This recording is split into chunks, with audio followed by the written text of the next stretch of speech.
How is everybody? Welcome in, guys. Welcome in. So, before I start talking about the tote bag, I want to go over what you would need if you want to do this with me. It was okay. Kind of just cereal crafting. Thank you for the raid. Woo! We're about to make a tote bag, guys. We're about to make a tote bag. So, it was pretty good, Jan. We don't really have a plan yet, but he's working on a plan, so we'll see what happens. Right now, because of the way my blood work is, it's a little bit to the good on the iron, so he can't recommend that I do another round of infusion, and so now we're just going to have to explore some other things. What, are you ordered this? Yes, I'd love that. We just picked up a new haul of lace. So I have brand new, hi Renita. I have brand new lace. Mom's cutting me a yard of one that is called Daffodil. And we're going to, thank you. We're going to run the Daffodil lace.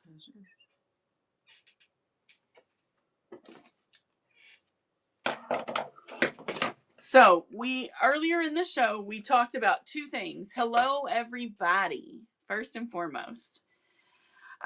We talked about two things: half square triangles and my market bags. Here is the lace. You're going to get 1 yard of this daffodil yellow, beautiful lace. Gorgeous. Oh, I'm anemic. It's just that I've been anemic for so long that it's becoming a real big problem. So that's the giveaway, and it's sitting here within camera range, okay? Now, we talked about two things, guys. We talked about making a market tote, and we talked about half square triangles, okay? The first thing that I'm going to show you, I'll have to get some, is half square triangles. Then we're going to make the tote. So does anyone want to know what you need? Oh, wonderful. Thank you. Anyone want to know what you would need to sew along?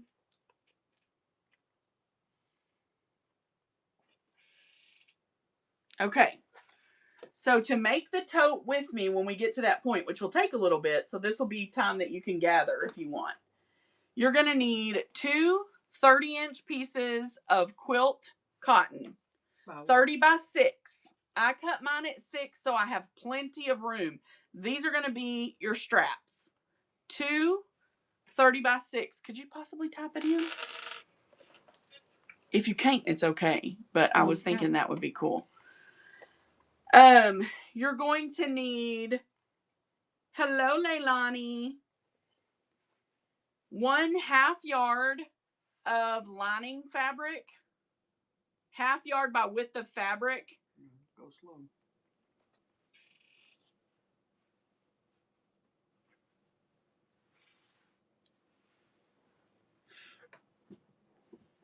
What is that? 1/2 yard of lining fabric. And then 2 fat quarters of outside fabric. The giveaway, if you're just coming in, is this gorgeous new daffodil lace. Brand new today, guys. This is called daffodil lace. And I've got a lot of yards of that.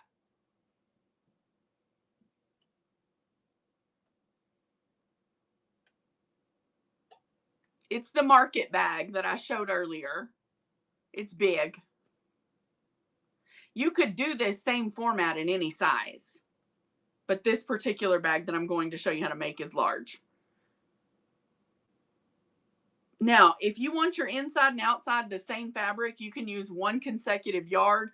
You need to cut half, and then you need to split 1/2. Does that make sense to everyone?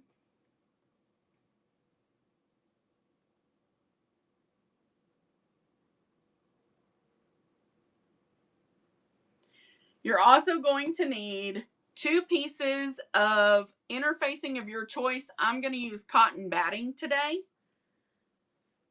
that are the same size as your outer pieces. So 2 pieces of interfacing, the same size as your outer pieces. Yes, it's streaming to the tube.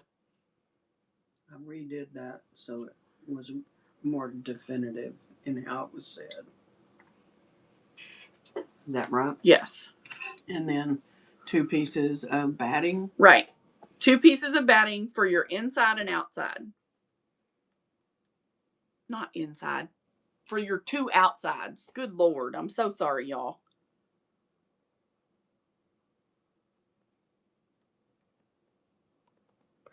Two fabrics. So, 2 fat quarters for the outside, a continuous half yard for the inside liner.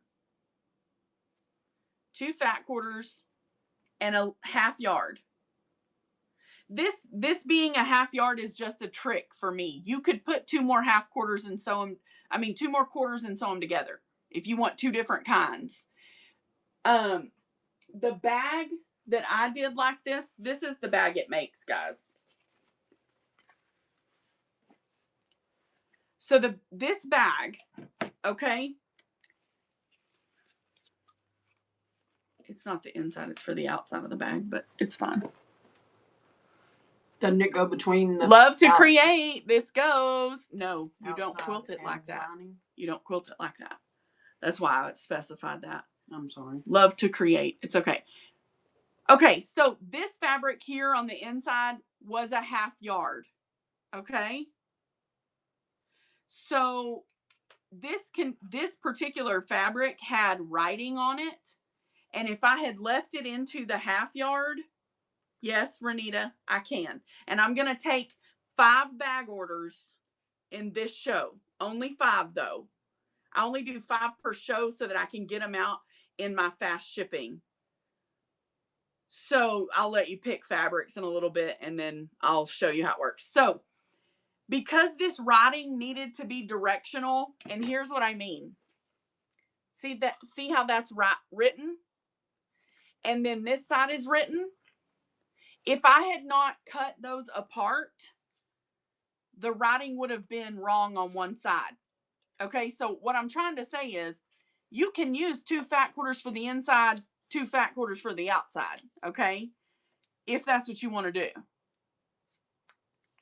But you also have the option when you're first doing these of your inside fabric being like a solid that has not been cut apart, and it just takes a little bit of the work out because you're not putting a seam here. Does that make sense?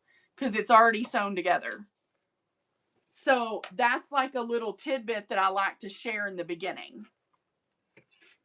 So half yard inside liner, 2 fat quarters for the outside, 2 30-inch strips of quilt cotton for your handles, 2 pieces of batting that are 18 by 22 because you're using a fat quarter, and 2 30-inch strips of batting unless you're going to use like a webbing for your handles. So you only need those strips of cotton and this if you're doing cotton handles, not webbing. Everybody still with me?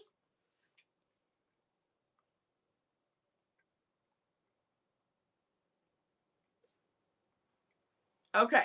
Now, for those of you who want to sew along while you gather some things, we're going to talk about half square triangles for a few minutes. One of the things I really like to make these particular tote bags out of is layer cake squares. I like to combine my layer cake squares and make a 4-piece bag. Well, I have this great Tula Pink Roar pattern, and I have this amazing reddish orange batik. So because this particular piece of the pattern, as you can see, the faces of the dinosaur are kind of cut off, and it's not like a really good complete picture because it's a layer cake and you don't get the entire pattern in one square. So what I do when I have pieces like this is I pair it up with another fabric that either contrasts or coordinates, one of the two, or a little of both. And I make a half square triangle when they are square.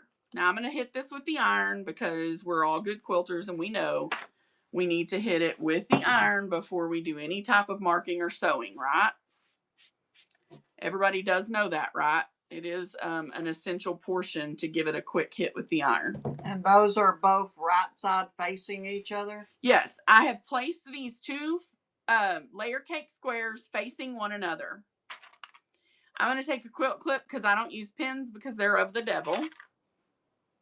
And they poke your fingers.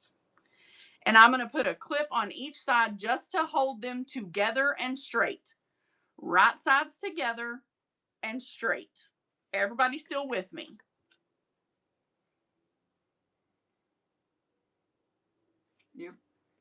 Yep. Corner to corner. One corner to the other corner. In a straight line, we are going to mark this fabric. I use a Ticonderoga fat pencil just to mark fabric because it comes off with a wash and it's not, and the, you know, it's not going to make a mark so bad that you can't get it off if you need to. So corner to corner, we make a line. Do make sure it's straight, ladies, because you can see it's easy to mess up. I thought it was 2 lines. Nope. Corner to corner, you make one line in the center. This was standing up like this. I didn't even know that. That's so crazy. Okay. I knew it looked crooked, but I couldn't figure out why. Okay. So everybody can still see we went corner to corner, right?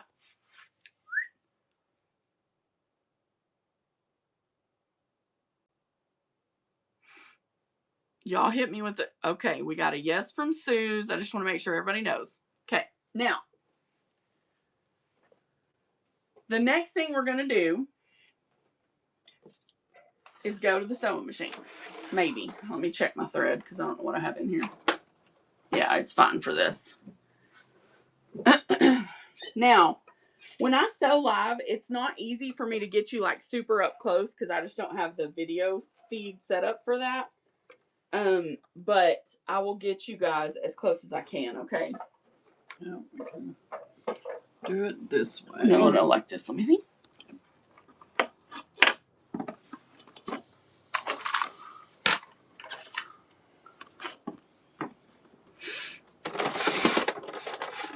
I try to show it kind of like this so that I can stay in my zone and they can still see. So we're going to take this to our sewing machine and we're going to stitch a straight line on each side of that marked line. 2 lines down each side. I let my presser foot be my guide down the line. Now that's going to vary based on the width of your presser foot. That is going to vary on how big your final squares come out to be. Okay?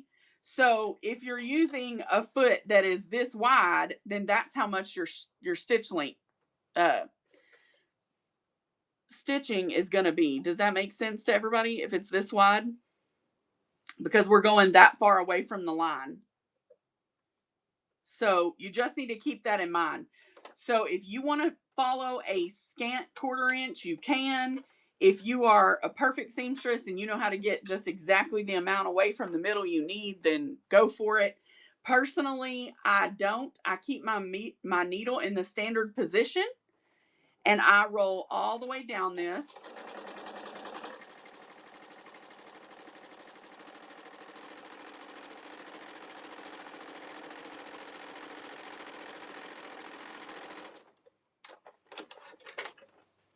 So now I have one entire line finished. Is this a layer cake? Yes, this is a layer cake square. It's a 10 by 10.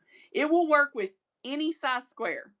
You could do a 40 by 40. You could do a 50 by, you could do any size square. You can do a 3.5 by 3.5.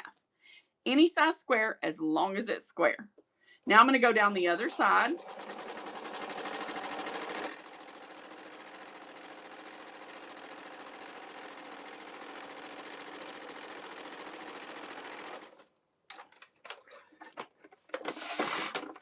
Now we're going to go back to the board.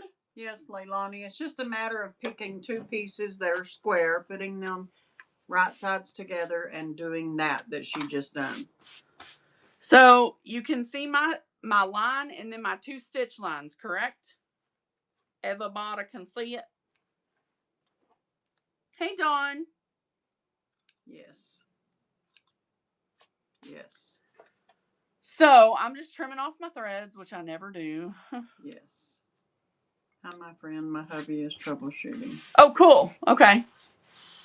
So the next step is I'm making half square triangles. We're about to reveal 1 or 2 actually half square triangles. The next step is super simple. You're going to cut right down your pencil line.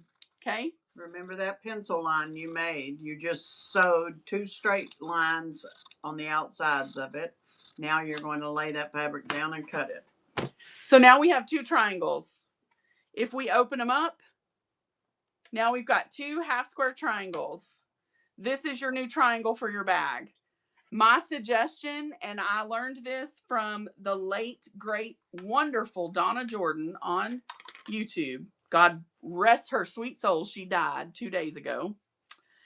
I learned from the late, great Donna to lay open your half square triangle. Don't stretch it so you keep it square, and let your seam go to the side of the darker fabric. So in this case, it would be my batik. And it is very easy, very, very easy to stretch out your square and get it messed up. So just keep that in mind. Once you have ironed out your square, you're going to see 2 little dog tags, one right there and one right here. Dog ears. Dog ears. Oh, I don't never call it right. So just press, yes. You're just pressing it so your seam lays flat. Yeah, and you're going to press it towards, see how my seam is going towards the darker fabric.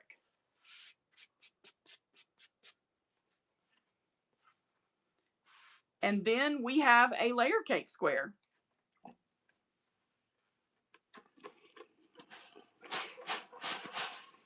Hit it with a little steam. And you can build a bag out of 4 of these, just like we're going to make. So let's press this second one.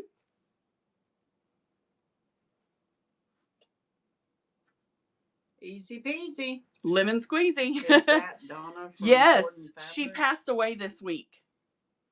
I had no idea she was even sick. It broke my heart into a million pieces.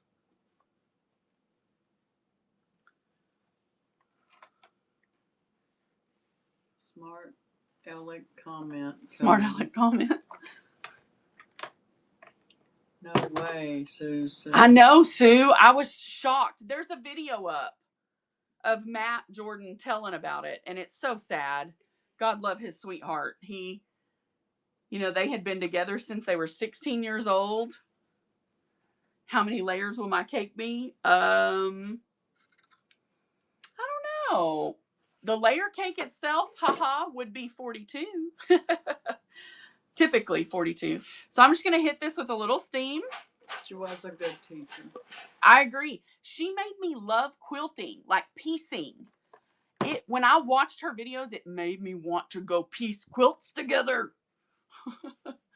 So then our tote bag, which would have a total of 4 of these, you could arrange them any way you wanted, guys. You could do it like this, and you could have these as a stripe. You could do this and put these as a stripe in the middle of your bag. And here's the fun part. You could also take these 2 to the sewing machine and sew it together here. And then right here, you could make a solid piece of polka dot that coordinated, and it would be a lovely bag. Do you see what I'm saying? Like, you can do so many things, guys. There is so many ways. You can keep them opposite, where they look just like this. You can do anything. This is why I encourage you guys to use quilting in your bags, because quilting your bags makes them look amazing. Okay.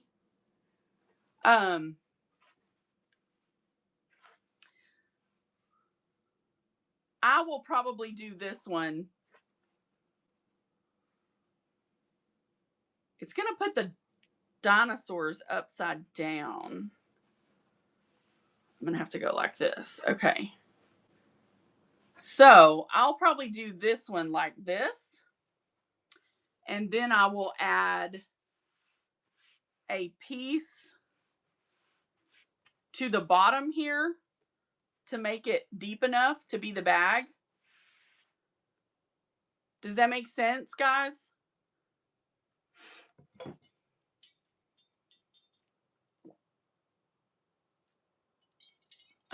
So, half square triangles, this is what you do. This is what they look like. Super easy. Now, I don't want to freak anybody out, but you can also take these two triangles and put them together. And you can go right down this. You can do the same process again and have double half square triangles, which looks super cool. But we're not going to do that with these because the way this pattern is, it wouldn't look good with that. Who is that? Tula Pink. It wouldn't look right. So just know, I had some of those a while back. I think I sold them all to people in our group, but I had them a while back. So when you make the decision, okay, this is how I like my bag and this is what I want it to look like. Could you add a 3-inch wide strip at the bottom and 2 more at the side? So well, your bag is going to have a flat bottom, technically, because you're going to box the corners.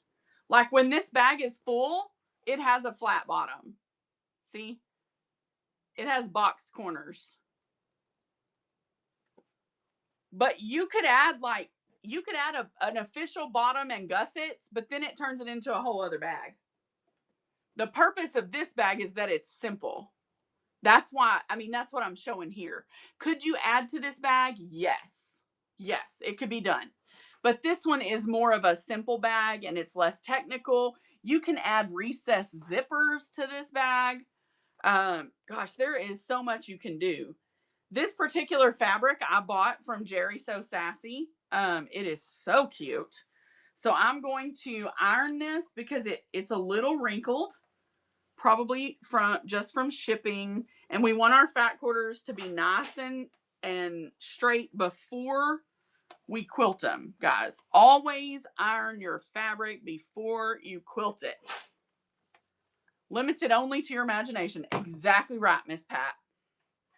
You can do anything. You could make tiny little scrap pieces until you made enough to make a fat quarter and then make the bag out of that. Like there is no limit to what you can do on making these bags. You're putting it together. You're working with what you can find and what design you want. That's the thing. You got to do what it is that you want out of this bag. My poor iron is just trying hard, like there is something on that. Let's turn it over and see if it's any better. I haven't sewn with this fabric yet, so.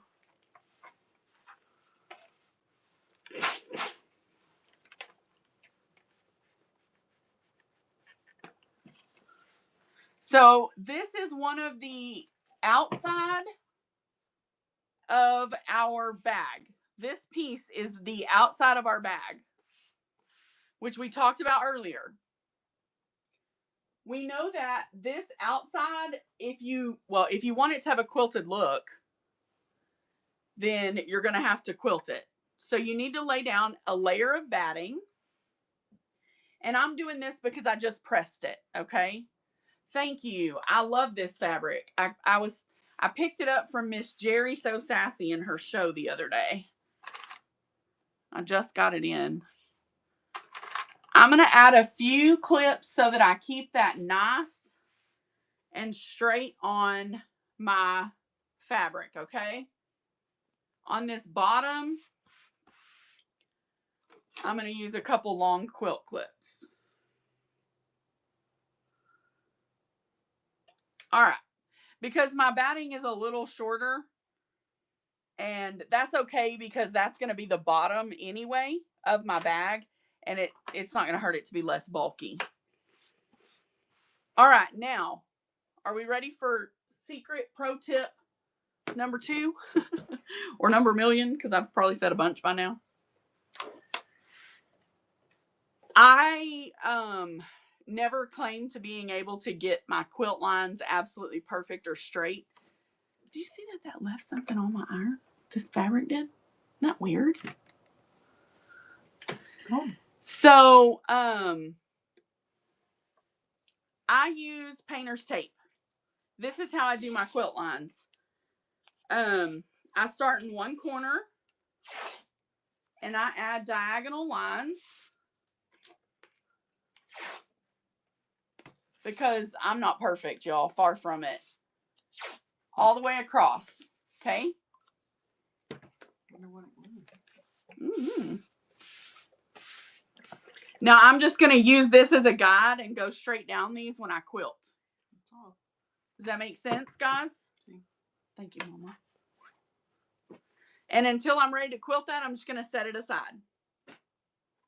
Because I have a whole other side that I have got to iron because this was kind of, I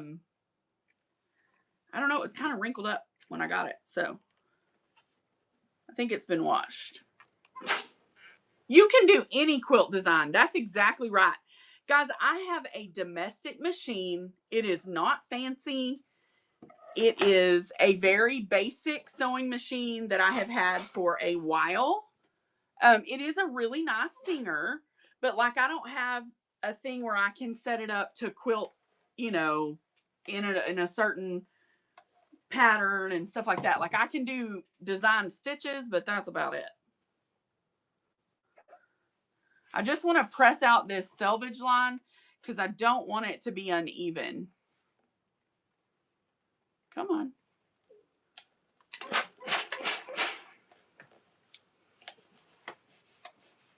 So we're just ironing our second fat quarter that is going to serve as the outside of our bag.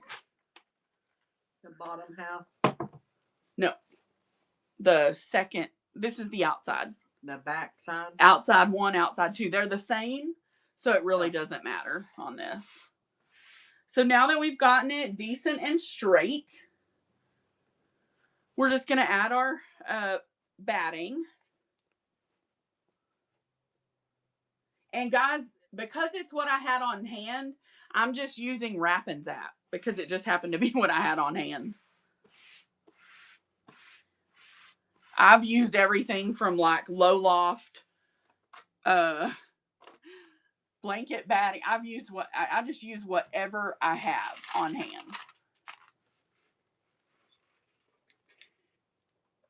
And I like to do all my ironing and prepping before I go to the machine because I typically batch sew. So Mom helps me and we sew several bags at one time.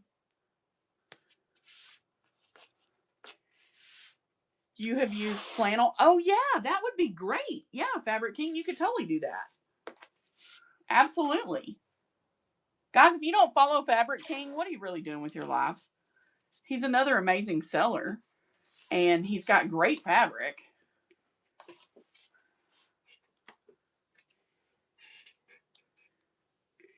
All right. So. Yeah, you can use corduroy too, Renata. Yeah. Deborah, I found my foam on Amazon for about $7 more a bolt. So it wasn't, I mean, it's not going to be horrible, but I'm going to miss those prices from Joanne. All right. Next up, we're going to take a look at our lining piece. Remember, we have a full half yard that has not been cut. So all I'm going to do to this is just get it ironed up. Okay. I just want to iron this up so it's nice and crisp to be used as the lining of our fabric. This is a great place, friends, if you have a nice silky texture or something like that you've not used and you're like, I've not used that and I really should. This is a great place to use it. It doesn't have to be sewn a whole lot because I know some of those are kind of slippery in our sewing machines. And it's different than using it's different than using a quilt cotton that kind of stays put. The one thing I will say is you want to make sure that your edges are lined up really nicely straight. And you want to put a couple clips right up here on the inside.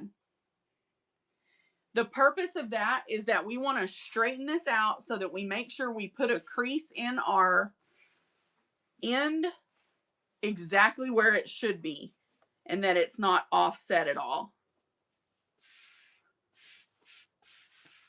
So see how it was a little offset? We just want to fix that by creasing it right there where it should be creased.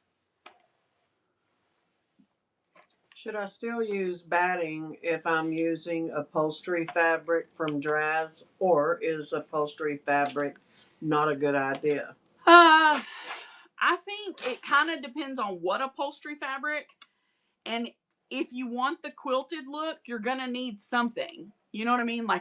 I'm not saying it has to be, quote, batting, but you're going to need something. So now once that's generally good and pressed, we're just going to set it aside. Okay. If you want to send me a picture of what fabric you're talking about, Barb, I can tell you if I would use that or not. Now the straps. Guys, I am not a technical sewer. Is that what I should say, Mom? Yeah. I'm going to sound really bad when I say this. They're like, we've been buying your bags. I kind of wing it a lot, okay? Like the technical way that you should create this strap, and I'm just getting little lines out of it, is to fold it completely in half, give it a crease, and then open it back up and go to the middle. I never do that, okay? I just go down the side and give it a crease, kind of like this, okay? And I eyeball it. It is 30 by 6. I do mine at 6 because I like to do it this way. If you know you want a thinner strap, then I suggest you do yours at less. I know that there's a fair amount of quote unquote fabric waste in my strap, but I want them to be pretty hardy because I carry books and stuff in these bags. And so, you know. And again, this is just how I do it. And I'm sure that I watched somebody's pattern for one of these and then I kind of adapted it to what worked for me. But honestly, guys, this is not a written pattern that I know of. I'm sure there are plenty of tote bag patterns out there. This just happens to be how I do mine.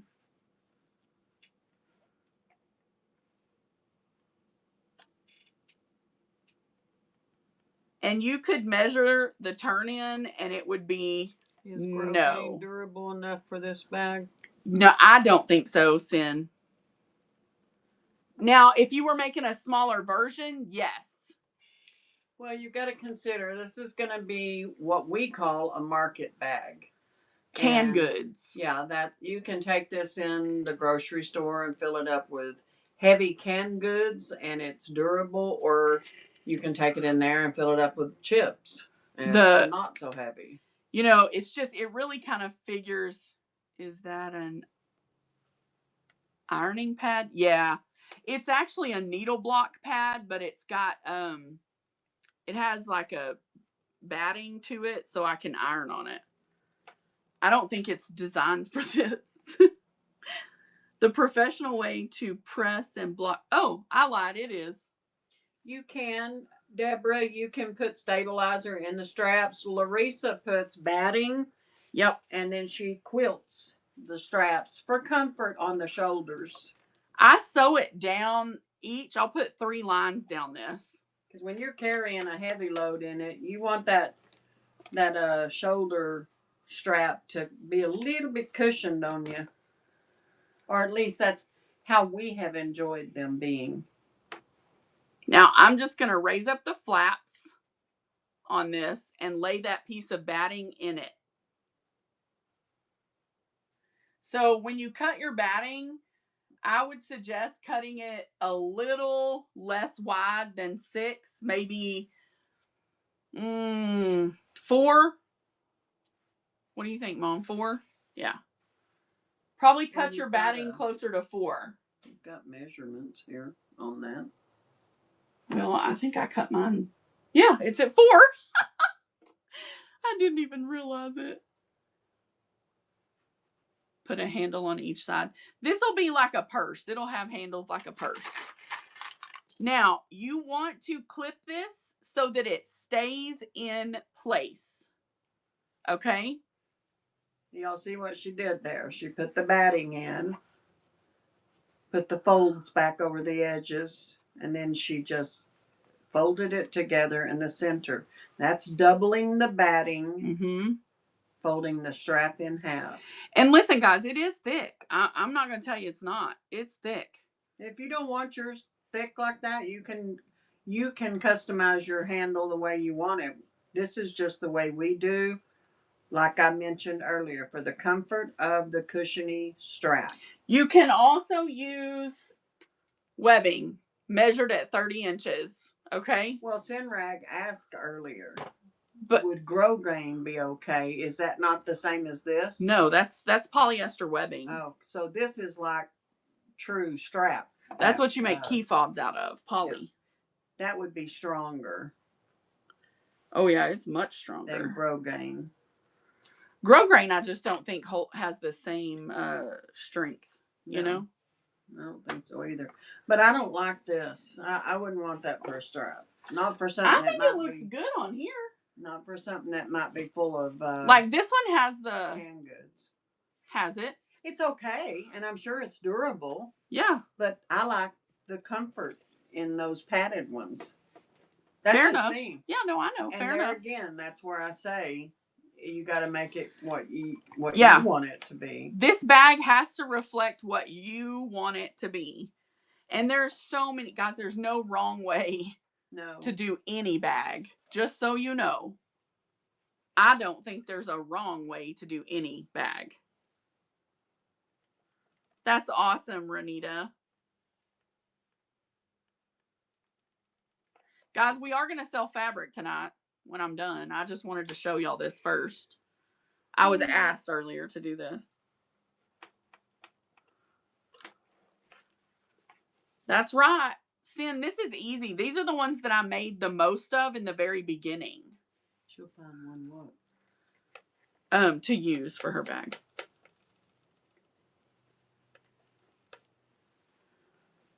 Hi, Miss Boogie.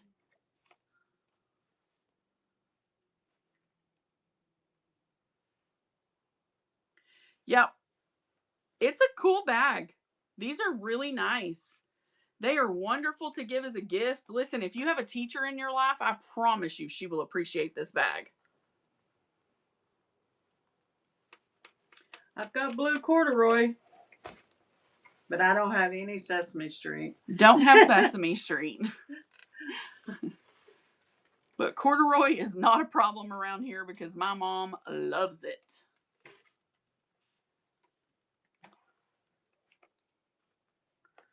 And I know it probably seems like, man, that's a lot of steps to iron all that. But I'm telling you right now, just these little press in here will make it so much smoother when you are sewing down this long strap and trying to stay straight. Yep, that iron will be your friend.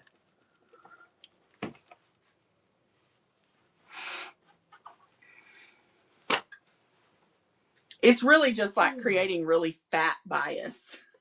Yeah. Is all it is. Bias. Yep. I'm going to trim this piece of batting. It's a little wonky on one end.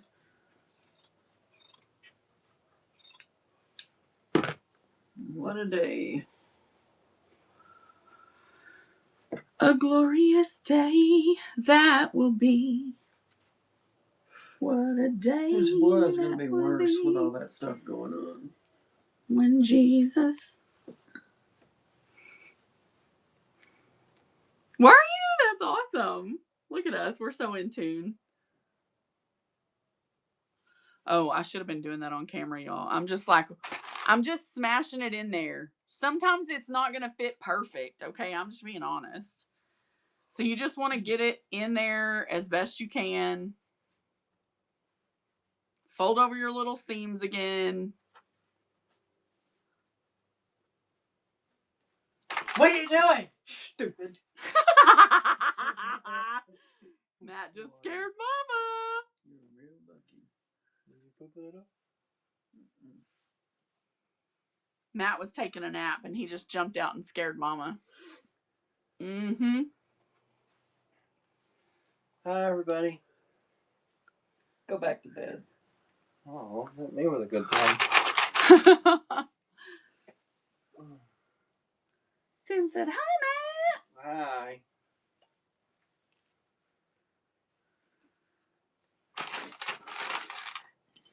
Hey, Sammy. Welcome in.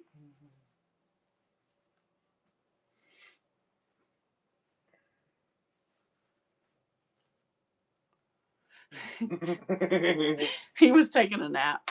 She's just being mean. Okay. Gotta hydrate. All right. So here's what we have completed, ladies. And if you're a gentleman and you're here, 2 straps pinned, an inside pinned, and 2 panels for the outside pinned or clipped. And because, you know, and pressed. Yeah, everything's been pressed. I'm going to sit this over here out of the way and let it cool off. Okay? you turn it off. Mm-hmm. And we are going to go back. Let me move my drink. Rockman, Swan, and Sparrow. I'm trying to get it where y'all can see, but it's just not that easy. Is that better? Mm-hmm. So I like bold quilting. I'm about that life. So I use a lot of bold colors of thread when I quilt. So let me get it picked because I'm pretty sure I know what I want to use, and I'll tell y'all the logic behind why. Okay, in this pattern, which is the majority of what we're going to quilt, what I see most is green. Well, I want to pull out teal. Okay, because teal happens to be my favorite color. So we've got some lighter tones of teal. So I'm going to do this shiny, beautiful teal color.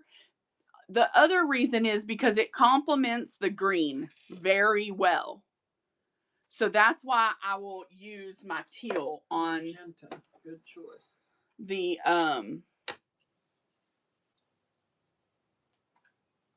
I thought about doing pink, but I don't think I want to do pink. I think I want it to have a different color.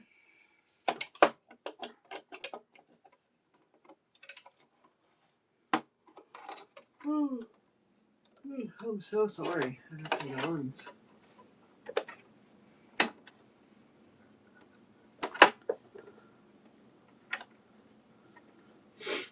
So I'm going to pick a stitch that doesn't take forever because I'm doing this live. Oh, no, I don't always do pink. If I were to do this bag in pink, it would be this pink anyway. Like hot pink. So I'm telling you, I'm all about that bold and bright and crazy awesome. All right, so I'm going to find my painter's tape. I'm going to line it up, choose my stitch, which I like to use stitches that are wavy. That way, if it's straight, you can see mistakes. I'm not about that. I have a friend who is all about that pink life. She would be a pink. Well, here's the thing. I love pink too. I'm not one of those, ew, I don't like pink.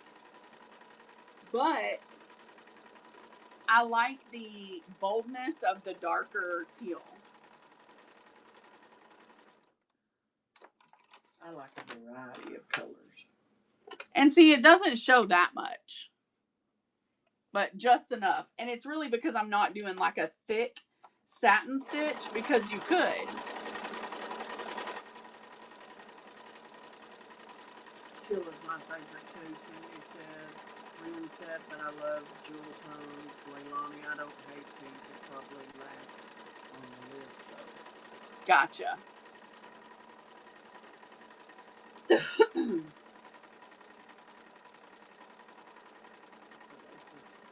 Me too, Fabric King.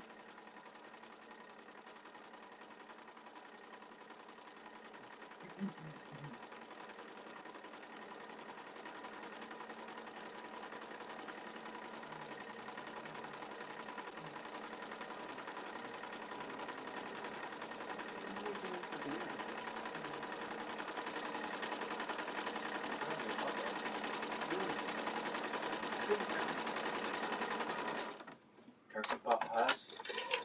I said, what are we doing for dinner? He said, y'all were going to do hot dogs. And I said, ugh, please don't. Oh. I don't know why. I just ain't. Ugh. Did you say hot pies? Yeah. You would. Easy. Yeah. Welcome in, guys. We are doing a bit of a tutorial here. Guys, this part takes the longest amount of time, really. So if you'll just bear with me, I will get these quilted. If you need to get a drink, once I get both panels quilted, I won't move on, you know, without asking if everybody's ready. So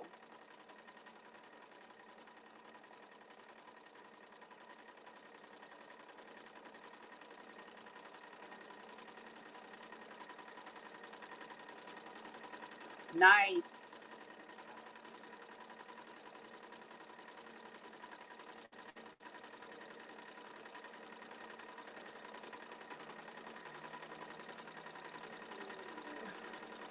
I bought that at a garage sale.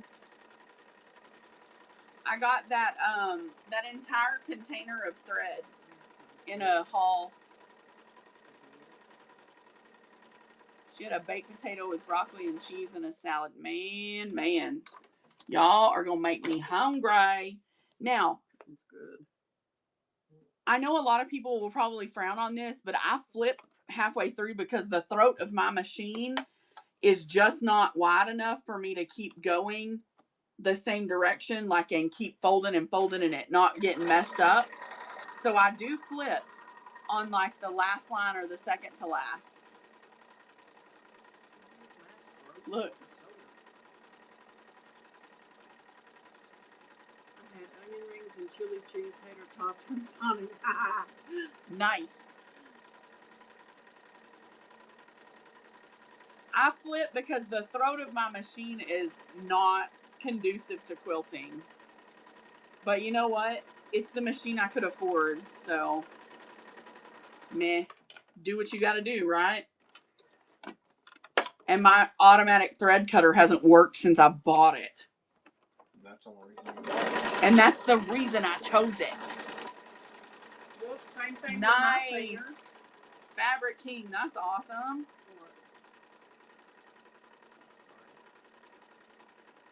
Homemade stewed beef. Oh, that sounds good. Okay, Logan.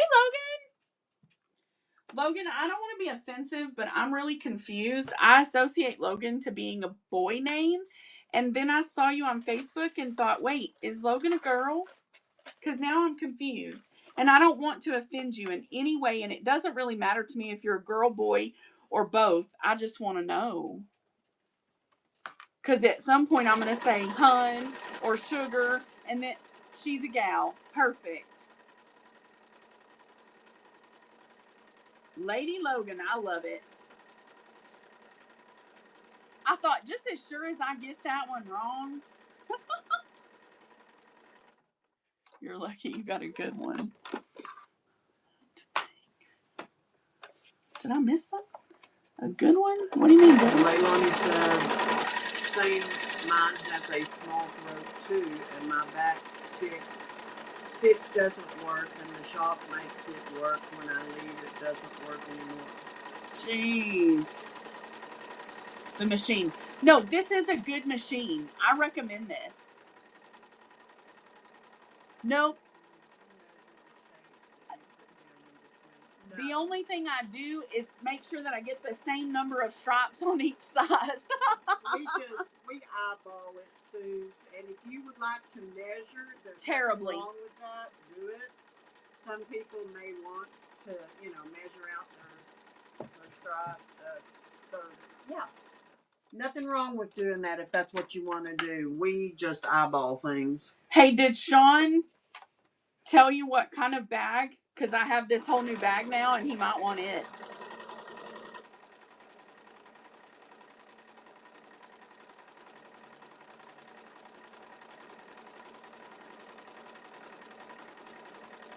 Because I have enough Jack to do a tote bag in it.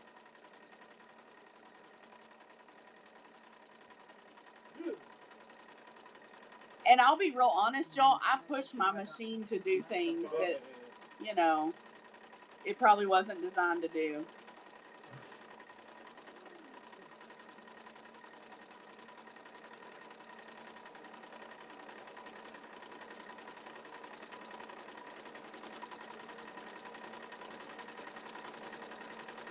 Oh, this one?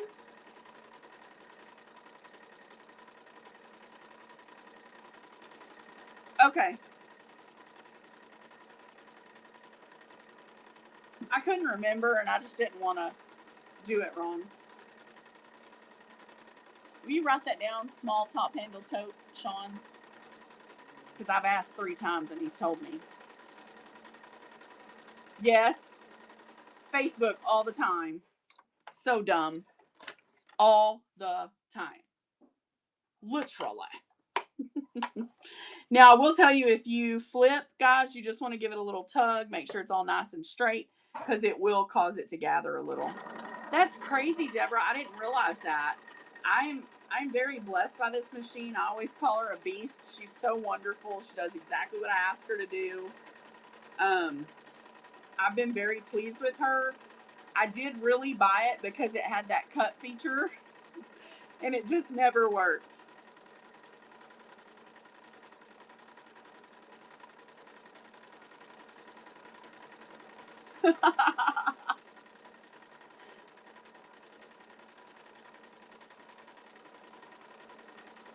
Oh, that's funny, Renita.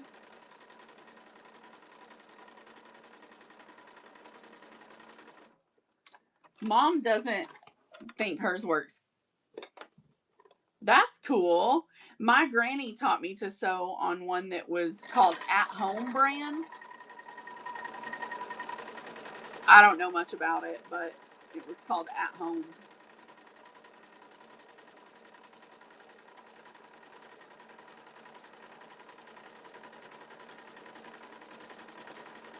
The one thing I miss about hers was it had a knee pedal. Oh, that's awesome, Barb. So now that I've got these sides quilted, I'm just going to pull off the clips and put them away. So I try to keep my workspace tidy. So the purpose of that quilting is to secure the batting into place, okay? We want to make sure that the batting is secure and we're not adding a back fabric. It's batting. It's called Wrap and Zap. The particular one I'm using, but it's just cotton batting. So the next step is I'm going to take our lining, and again, remember we have it clipped together up here. This is the top, and we've got it all nice and straight up here at the top, okay? If you came in late, my channel, Broken by Design Studio up there, is on YouTube by the same name. This live will be listed in the live section, and we'll change the name of it tomorrow to say, it may say come make a tote bag, because that's what my Whatnot show is called. But you'll be able to find it on Broken by Design Studio if you type that in on YouTube. Yes. Okay, so I'm going to move in about 1/4 inch You're very welcome. 1/4 to 1/2 inch Hey, honey. on this closed side of my bottom, and I'm just going to run a straight stitch all the way down that side. Probably about 1/2 inch. I never measure that either. Y'all, I probably am not the one who should be teaching sewing. She's like a cook who doesn't measure. That's all it amounts to. Pinch here and a pinch there. The good news is, if you get this one a little short, it's not going to be a huge deal because of it being the inside of your bag. Aw, Queenie. At the top of this, you're going to back stitch, okay? So, one whole side sewn all the way down. Mm-hmm. The next side, you're going to go about 7 inches down. You're going to back stitch here, and you're going to, at 7 inches, you're going to back stitch again. Then you're going to skip all the way to about 4 inches or 5 inches from the top, and you're going to back stitch and finish out and leave a turning hole in your lining. Everybody catch that step? We love you too, Queenie. If anybody didn't understand what she was saying, I'm going to show you again. yeah, she will demonstrate by showing you guys what she's doing is sewing a little on one end, sewing a little on the other, leaving an opening so you can turn your bag. So I've sewn down it. I've back stitched here. Whoops. Sorry. Sewn down it and back stitched. We can all see that, right? Mm-hmm. Now I'm going to go back and I'm going to start about right here from the edge. And I'm going to back stitch and sew all the way to the end.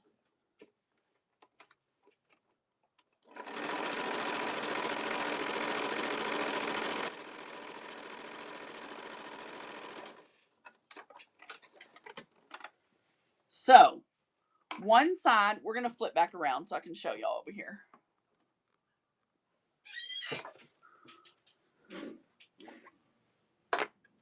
So, here's our lining. Take our clips off. One side has a line all the way down the side. The other side has stitch on each end with a big opening so that we can turn this bag through that opening, okay? If you forget to do this, you can always seam rip it, okay, when you're done. So it's okay. The only issue is try not to forget. This takes a little bit, y'all, to show all these steps. I'm going to cut these strings off so it's nice and tidy.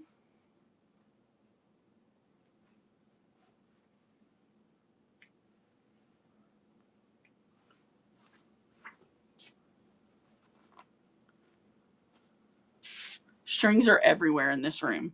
Strings and beads. All right, so now the lining is fine. We're going to set it aside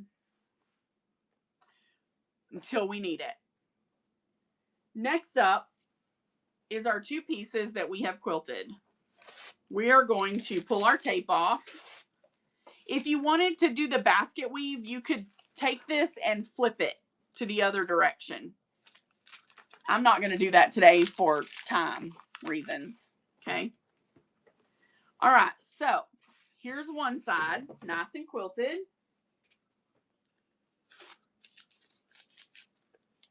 If you want to measure me 2-inch corners on that.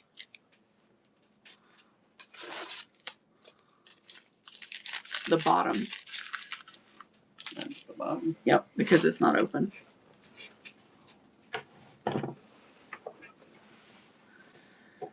All right, so I'm going to take a look at this fabric and I'm going to decide that it's multi-directional.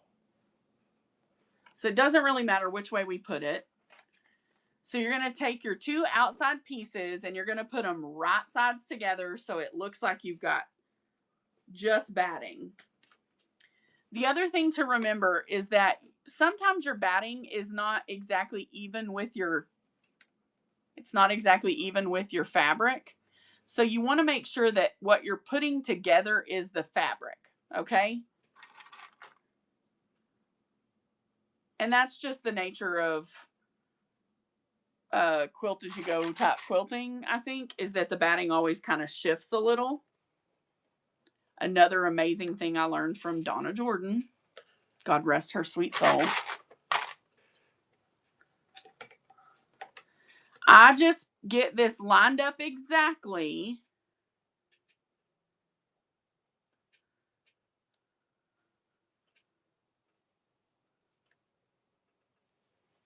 Down that edge, because that right there is going to be the bottom of our bag. Shift happens. That's right, Maniac.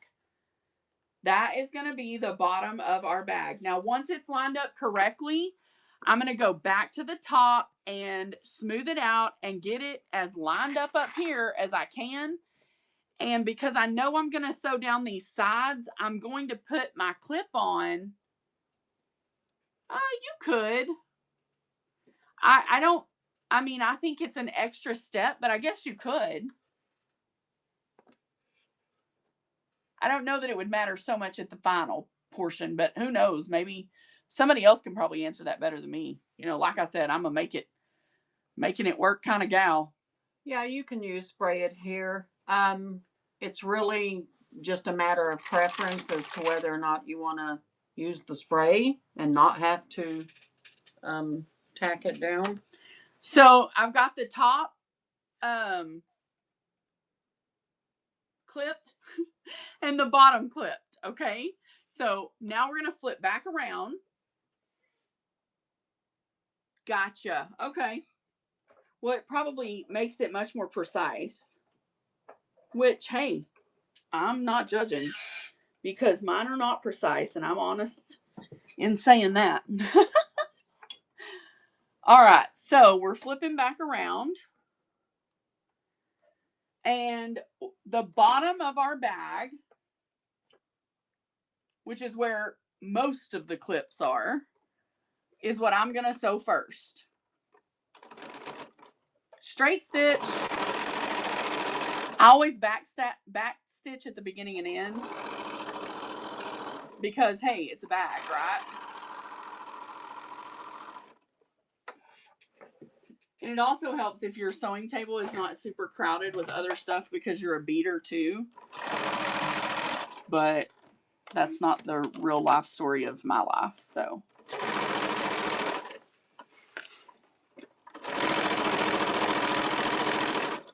And I don't use a walking foot because they never work on my machine properly. They start to stick and they just are, I don't know. But if you have a walking foot, this would be a good time to use one.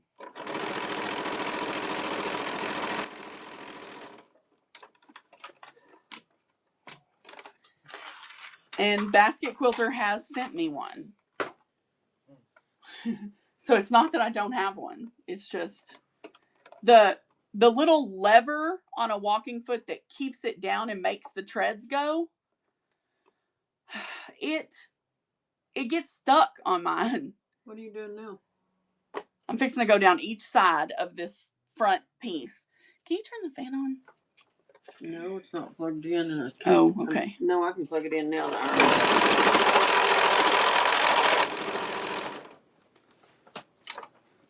Well, that was about right. I broke my thread. Yeah, I just can't get it to work for me. It just doesn't work for me right, you know?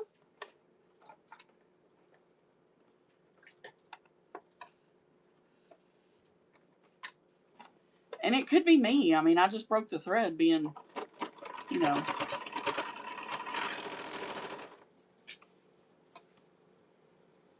Guys, as you're going down the side, you just want to make sure it's nice and together, okay?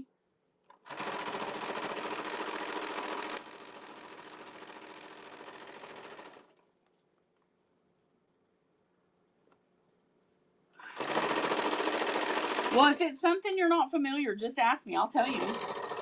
No, we don't mind you asking anything, really. No. That's how we learn. Yeah. Sounds like it's dying over here, but I promise it's not. All right, now I'm going to do the other side. And there's no, we're not leaving any turning holes on this outside, okay? No, it's directly across the bottom and up the sides. Now it will have an open top, of course, but that's it. You just want to go back and forth a little at the end and the beginning of where you're sewing. That strengthens your edges of the top of the bag and the corners of the bottom. And honestly, guys, if I was not doing a tutorial, I probably would have quilted this a little more, like more lines of quilting. The more you quilt it, or the more you create a design of quilting on that bag makes it prettier. It also makes it sturdy. Yes, it does do that too.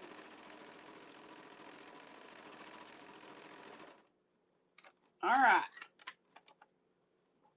Now, I just have a big square, guys. That's it. A big square. I'm going to pull these off.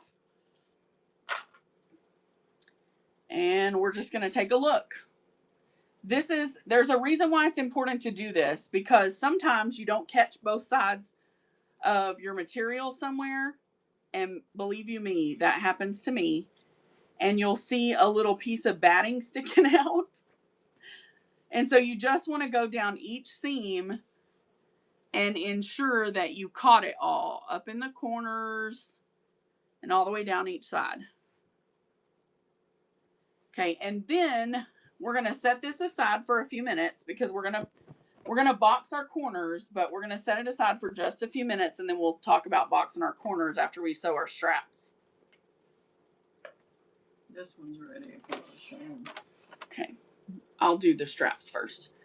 So to sew my straps, I have them put together. I want to put 3 lines of stitching down my straps. But because it's a stitch that's going to show, and I'm not so much worried about it being a super sturdy stitch, because I am going to put 3 lines, okay?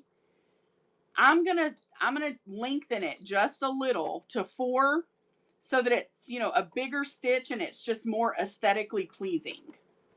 I'm going to line my presser foot up right here along the edge. And then when I do this side, I'm going to line it to that edge, and then I'll go right between them. Okay, so I always start with the edge that's open, so that I can pull clips as I go.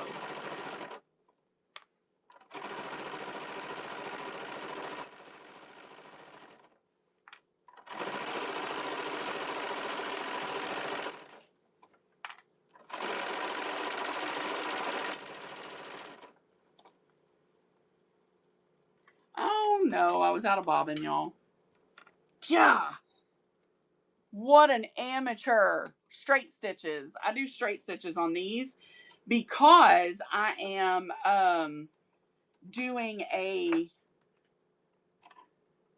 I'm measuring using my presser foot, so I know I'm getting it in the right spot.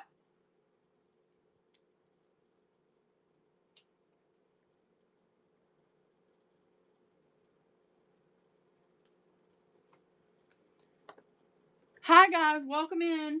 I think I seen Jilly come in. Jilly, are y'all home? Mm-hmm. Might have been Jody. I don't know. I didn't. It's Jilly Rock 10. Yay! I don't know if they're home, but they're in. That's right. Yeah, she may still be in Florida. I don't remember when Jody said they were going home. Okay, now I'm going to go back. Start again.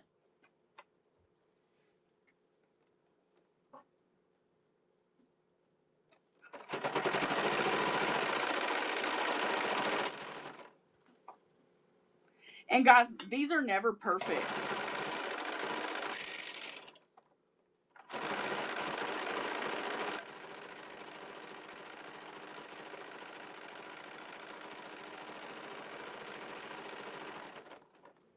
Or none that I've ever done are.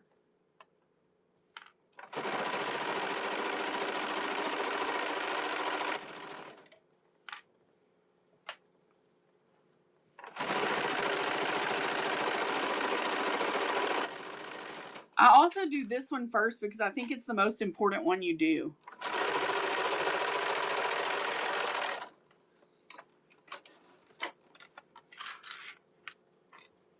Because it like sets the space for the other ones, if that makes sense. Now I'm going to line my presser foot up on the opposite edge, and I'm just going to go straight down that edge.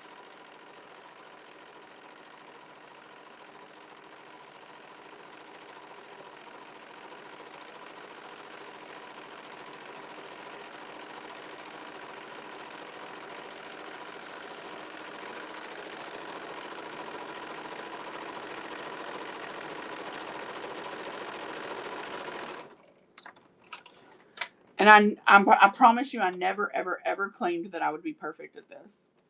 And then I'm just going to line up in the middle and go straight down the middle.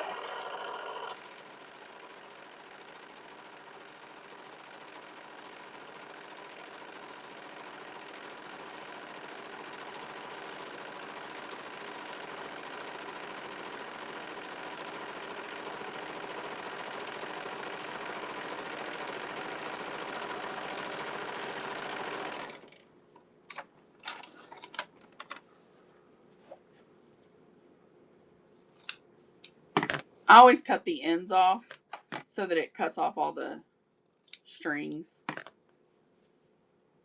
So just like that. And you could use either side. You could use, like, because I have a neutral bobbin in. If you wanted to use that, or you can go with the bold color. It's totally up to you. That's why I use a neutral bobbin.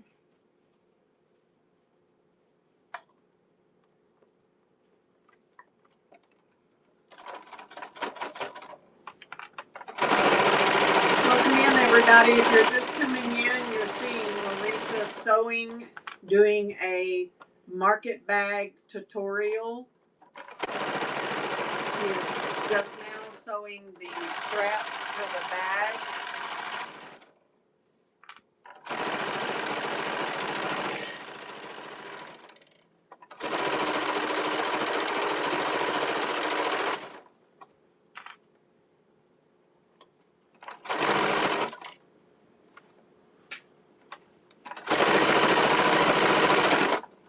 I'm just straightening this up because batting is thick. And we all know how that works. It gets, you know.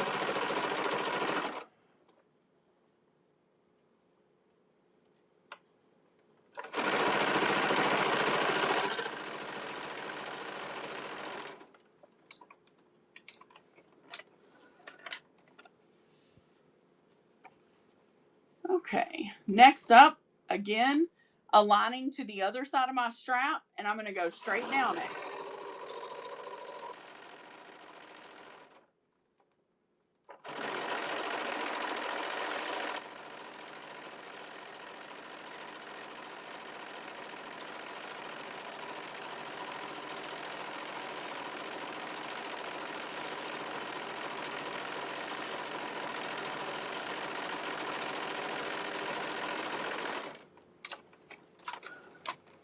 And then directly in the middle of both.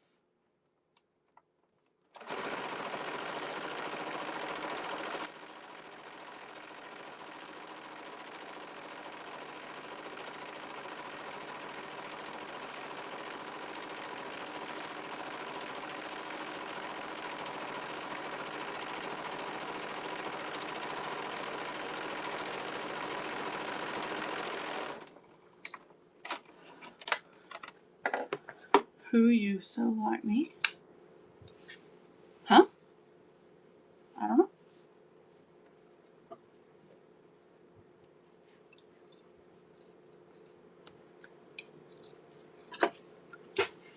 All right. Set that up just a little. Now let's, how many times did you stitch the handles? I did 3 lines.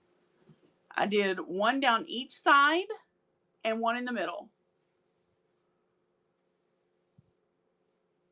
Okay, so Mom did the measuring and cutting for me in my corners. So let me. I only did one. Oh, so you only did one. show them. Okay. So we measured a 2-inch corner out of that. Bottom of the outer fabric. She's measured a 2-inch, so I'm going to use her lines, and I'm just going to lightly. Well, you can. Oh, he did it for you. I didn't know. I was confused. The way it was folded, I thought you were folding it. No, I just did it so you could show them. So, you just draw a 2-inch line on the corner, 2-inch square. Oh, I keep saying the wrong thing. Where's the ruler? No, there it is. So, you just put it on 2 inches wide, 2 inches down to the seam. Yeah, you go from the seam you just sewed. Seam to the outside. Everybody still with me? Make a little 2-inch square on your corner. Each corner of the bottom of your bag. And you're going to do the same exact thing on your inside bag. She'll show you that as well. So when you're done with the bottom of your bag, it looks like this. It's got 2 cutouts.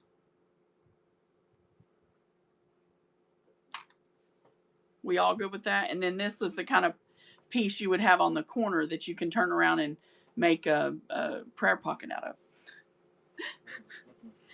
Now, or an Aldi quarter bag if you know how to do a zipper. Right. I'm going to pull these corners open real nice and straight. Make a straight line with it. And then I'm going to at least clip the middle. Bottom. You have to cut the bottom because the top is open. The inside bottom of your outer fabric for your bag that has batting on it. And yes, you will do it on the inside lining bag as well. This is what squares the bottom of your bag. Right.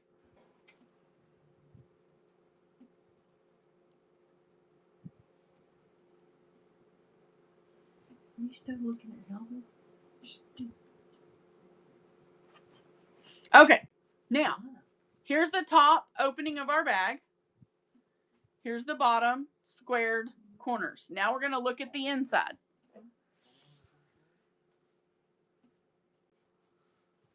I marked it for you. Okay. So here's where Mom went ahead and cut one out. And we've got this one marked. Okay.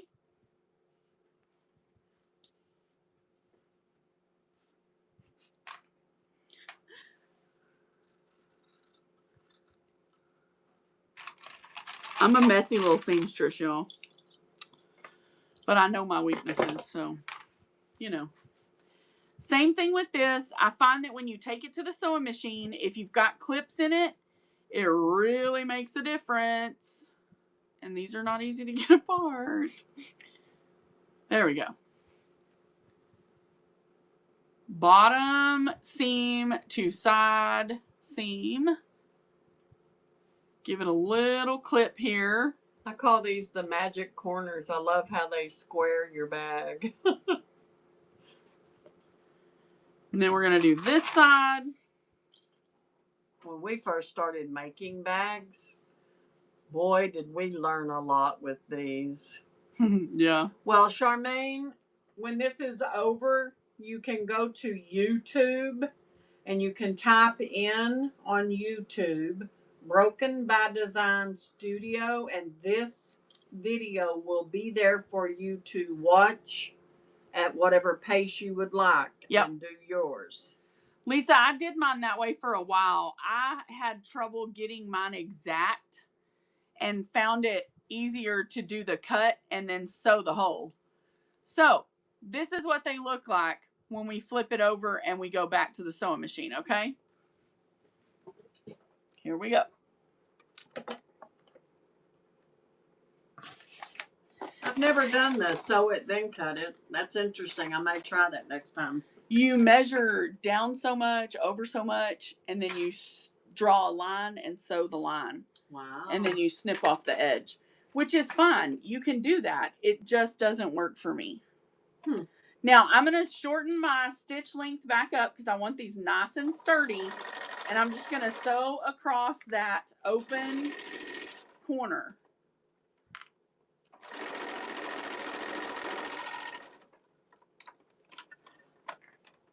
I wonder if you could angle your machine just a little. Literally, there you go. Now they can see. I do back stitch on the start and finish. This one is not quite as critical because of the being the lining. But you do want to make sure that you catch all the end, okay, on each one. Does that make sense? Now we're going to do the outside of the bag. Welcome in, Robert.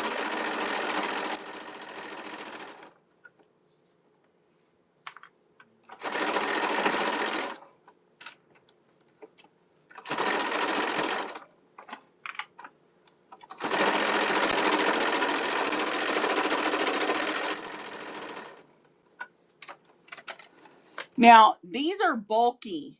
Do y'all see how bulky that will be if we don't snip it off? So this is going to get cut because we want our bag to be really nice and clean on the outside. Mm-hmm. So we trim that, okay, because it's bulky and it's got batting.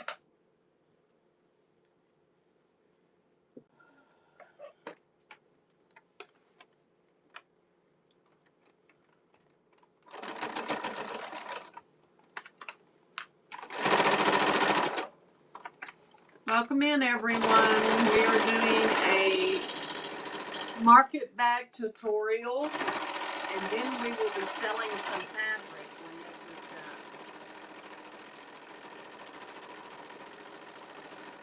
And we're not far.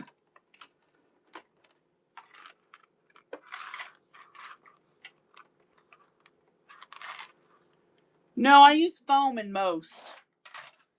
I use a more stiff, stable foam, but these market totes work better with batting.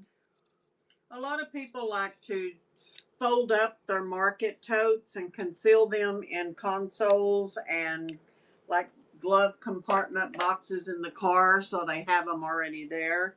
So we don't do a foam on the market bags. So the next step, I'm pushing that out of the way because the next step is that we are going to start our bag sandwich, okay?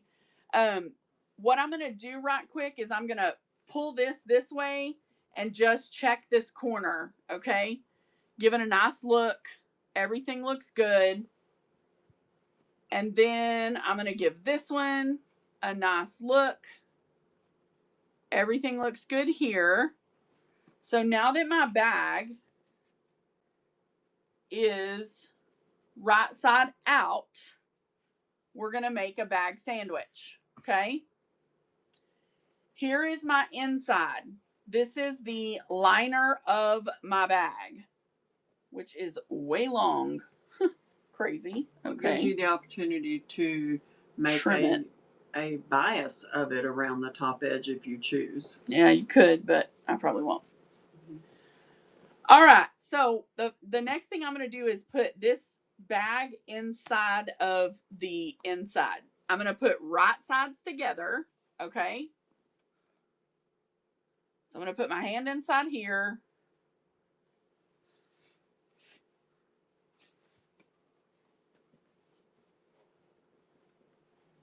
Sorry, I realized I wasn't on camera. I apologize. Once I get the two corners together right here, I am going to clip this. Okay? No, this will work.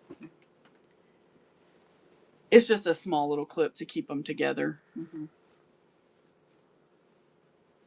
I used some fusible interfacing. I'm thankful I put parchment over the iron. Glad I know the sticky side isn't smooth. It would have been, yes ma'am, that can be a fatal mistake especially for your iron. Yeah. I do it a lot. Because we don't always measure correctly, so sometimes the interfacing is bigger than the fabric or vice versa. So, in an ideal world, your liner would not be taller, okay? My liner is taller, so I'm going to fix that right quick. I think I just didn't realize that I had a solid that was longer width of fabric than my fabric. Mm-hmm. So I'm just going to check because I know the corners are lined up. I just want to make sure that we're smooth everywhere else, okay?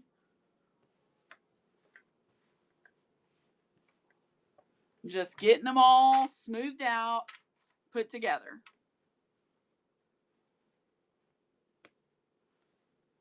Oh, I didn't know that, Lisa. I'd never heard of that. She said a dryer sheet works. Oh, we'll have to try that. Huh. Because at this point, there's sometimes when we do stuff, we have to get the actual cleaner that comes in a tube to get it off the iron. And thank you, yes, very much. Yeah, no, isn't it awesome? That's why I love our community. I mean, everybody helping each other with things like that is just awesome. So now we can see my sandwich, right? Everybody can see my sandwich. Now I'm just going to start lining up seams and putting on clips, okay? When do you do your straps? After I put these clips on, I'll show you. I always clip first.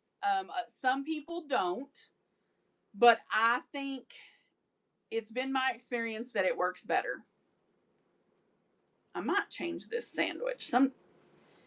Most of the time I do the liner inside and not. That's what I'm going to do. Okay, she has made a decision that she is going to make this bag by putting the liner of the bag inside the bag. Let me show you what I mean. I'm just going to flip my sandwich around so that I can sew with my batting on the outside, because that way I'm sure I catch everything. Nothing is actually changing here outside of you're going back to putting, she'll tell you. Here's the liner. It's right side out. I'm going to take it and put it right back in my bag. Right sides together. Is anyone confused?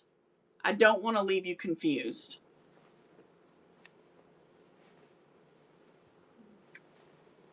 I'm just changing the way I make my sandwich. Because my outsides are just a tad wider than my insides. And so I'm okay with the inside being snug where it goes together. Okay? Leilani said, you can't control my confusion. Most things confuse me. This might not. I wonder if I did something wrong here. Because I've got way more bag than inside. Enough that you have to redo your inside? Yeah, I think so. Okay, sometimes this kind of stuff happens. So here's a learning lesson. Whatever Larissa did, or however she did it, her inside bag is a little snug and she's not comfortable with that. I want y'all to see what I'm saying. Do y'all see how my bag ends over here? And this is only, like, I could stretch it. Does that make sense? It could be. You could, but that's gonna, I just wouldn't. It's gonna make this bunch up, I think. Well, let me look. Let me see here. Yeah, it's gonna have a crease right here. Yeah, you don't want to do that. No. So 1 second, I'm gonna cut an inside real quick. It takes 5 seconds. Is now pull that because it's actually too small. So And it happens, guys. Could you just cut off some of the outside? No. Never make your outside of your bag smaller. Always, because these are already done. Does that make sense? Yeah, that, and you want and your big bag. Yeah, and and your original size is the fat quarter.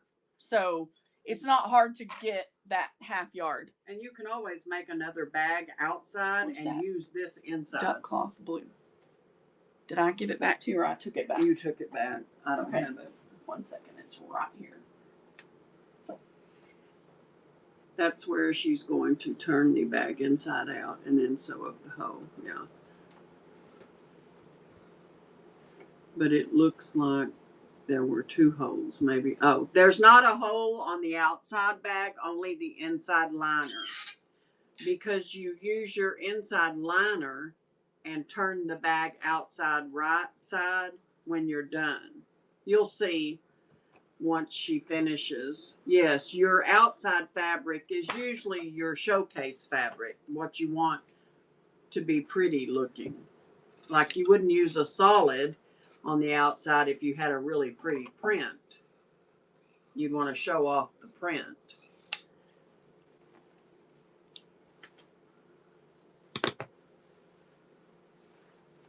This one's extra long too, so it'll have to be cut.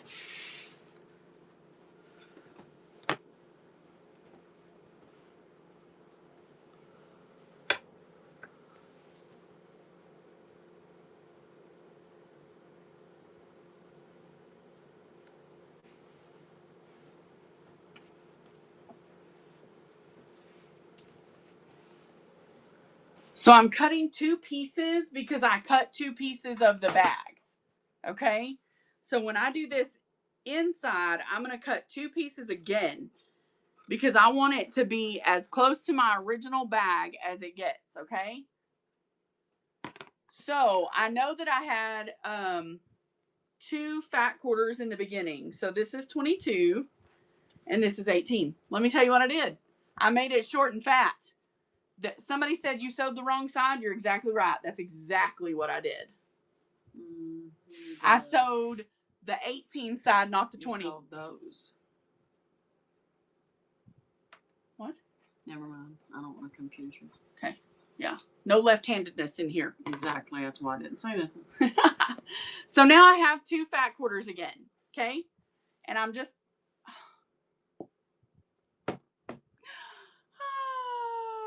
I need another one. Where is it? It's over here. Where's the blue? There's the blue. Oh, y'all. This is going to be the death of me. This is what you call live video. Yes, this is live. This is the epiphany of going live and doing a project. It's not even that, Lainey. My fabric had something on it, so I didn't want to use it. Yeah, the fabric we just got out to redo the inside had a mark on it and she won't use it. Well, no, because I want to sell this bag. Yeah, this bag is going to obviously sell after the show is over or whatever. That piece has the mark on it, too. I don't know what's on that, but we need to check that black shelf, I guess. All right, 18.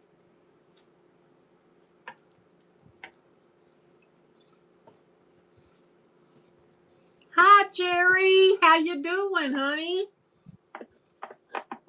We in here making bags. Oh, okay. Doing a tutorial. Risa's been showing them how we make the market bags. Right now we are on the inside. She said they're okay, but they're losing shingles on their house. Oh no, is it that bad? It is. Well, it's still pretty windy here, but it's not as windy today as it was yesterday.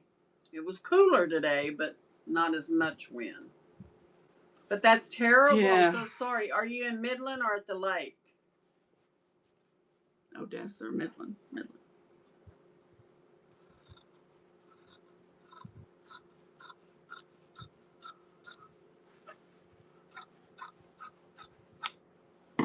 These people are like, I hope she never teaches another class.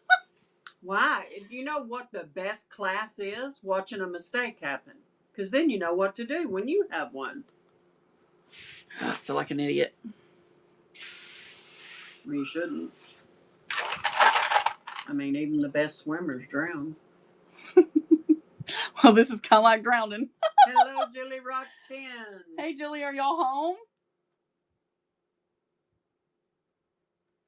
Last night I prayed so hard for God to calm the wind like he calmed the waters. Aw. Oh, honey. Well, I'm sorry. I hate wind. It depresses me. It gives me anxiety. I have no idea why. Well, All right, guys. Now we're going back. Julie said, no, they are not. Gotcha. Jerry, Well, y'all hang on for dear life. I'm going to sew the bottom first, just like before. Yes, it can, Queenie. It can really mess things up. But I guess there's a purpose for that wind.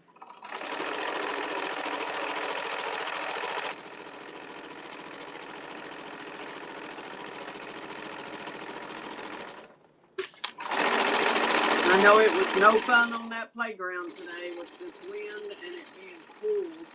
Yesterday it was hot wind. Today it was a little cold. Either way, I've had every hair on my head blowed a different direction. Right?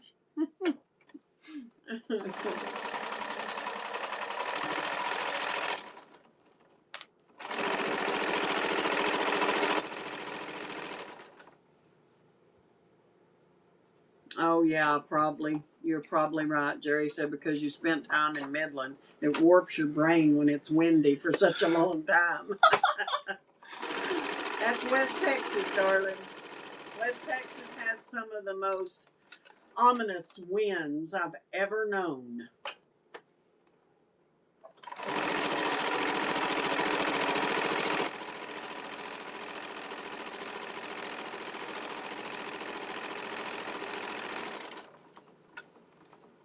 Oh, yes, ma'am. The power of prayer can overcome anything. I'm telling you, there is power in prayer. And that's terrible. I'm scared to death of tornadoes. We've had our fair share of them boogers, too.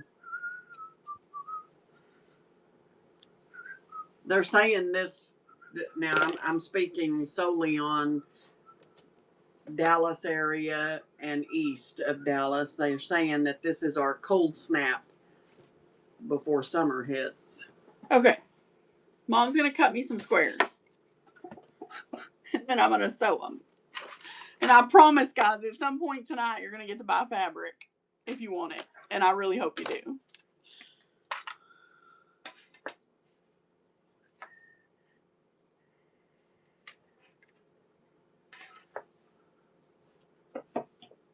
Yeah, that's right, Jerry. Hurricane of dirt.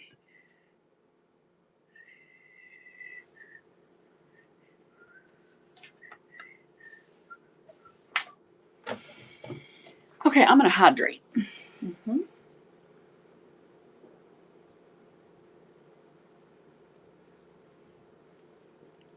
Really, lady? I didn't know that. I didn't know it was supposed to get cold. So I'm also going to change out my top thread to a gray, and I'll tell y'all why. This thread, this silky, sulky thread, is not very strong. So when I start putting my bag together, I'm going to put on a more durable Impeco, or Impico. I say Impico, but I don't know if that's how it's pronounced correctly. Because, thank you, June, because this is a little, it's just not as strong. It's pretty, but it's not as strong as like this is. Because this is 70 on core, whatever that means. Got that in a state sale too.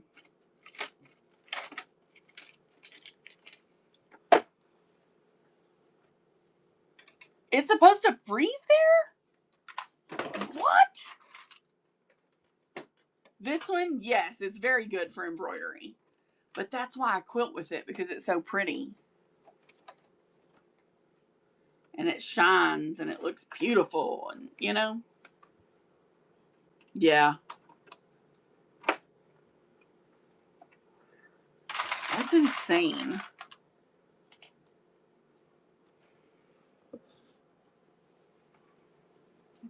All right, so let me get these corners sewn. I have thread from an estate sale, but then I heard somebody else say that the thread dries out after so many years. Do you guys know anything about it? Never heard that. Haven't either. Some of the stuff that I got, I've had for a long time. Now I know cotton can, 100% cotton thread can get like, what's it called, Mom? Rotten, I guess. Yeah, it can become very weak and break easily. I've also seen it clump because it loses its elasticity and it kind of bunches up as if it were a sweater getting a snag, but it's the thread bunching up.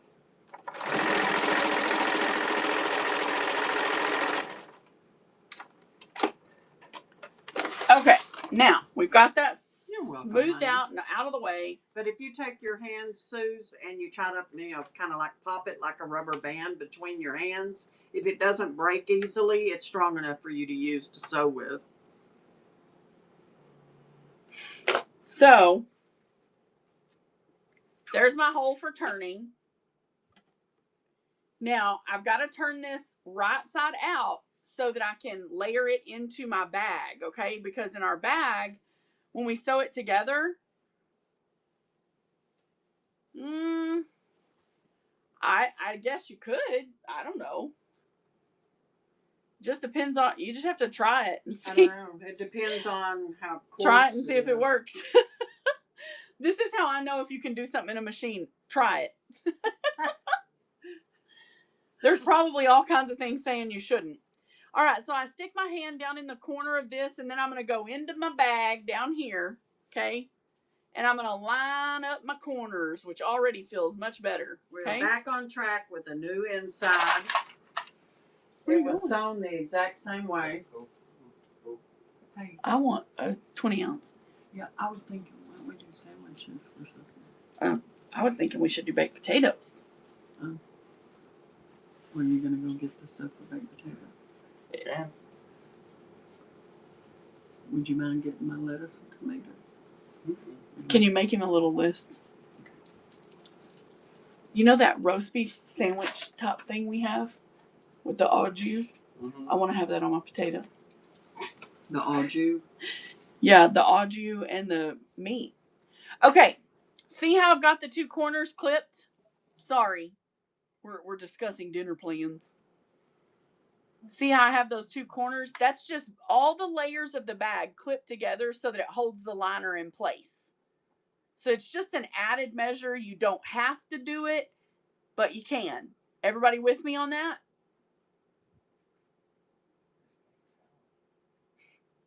Okay. So now I'm going to go inside my bag and I'm going to find my corner seams here and I'm going to line them up and I'm going to clip them. Uh-oh. Okay. Big ones, like for bacon. Do we need salad? No, we bought some. Okay. The other day. Do we need butter? I'm going to use my thing. Okay. So then I'm going to clip these two sides. Okay. Now, once I've got those two sides clips, we're going to talk about handles. Let me get that back as much as I can so you guys can see here. Okay, good. Y'all can see. Oh, yeah. I've made a ton of pillows. I'm going to take my bag and I'm going to fold it in half. Okay, guys? Those two clips are going to touch. I'm going to get my big, trusty, wusty Ticonderoga pencil. And I'm going to make a line right in the middle of that bag. Do y'all see that line in the center? By folding it in half. Yep. And now I'm going to fold this side and make a line.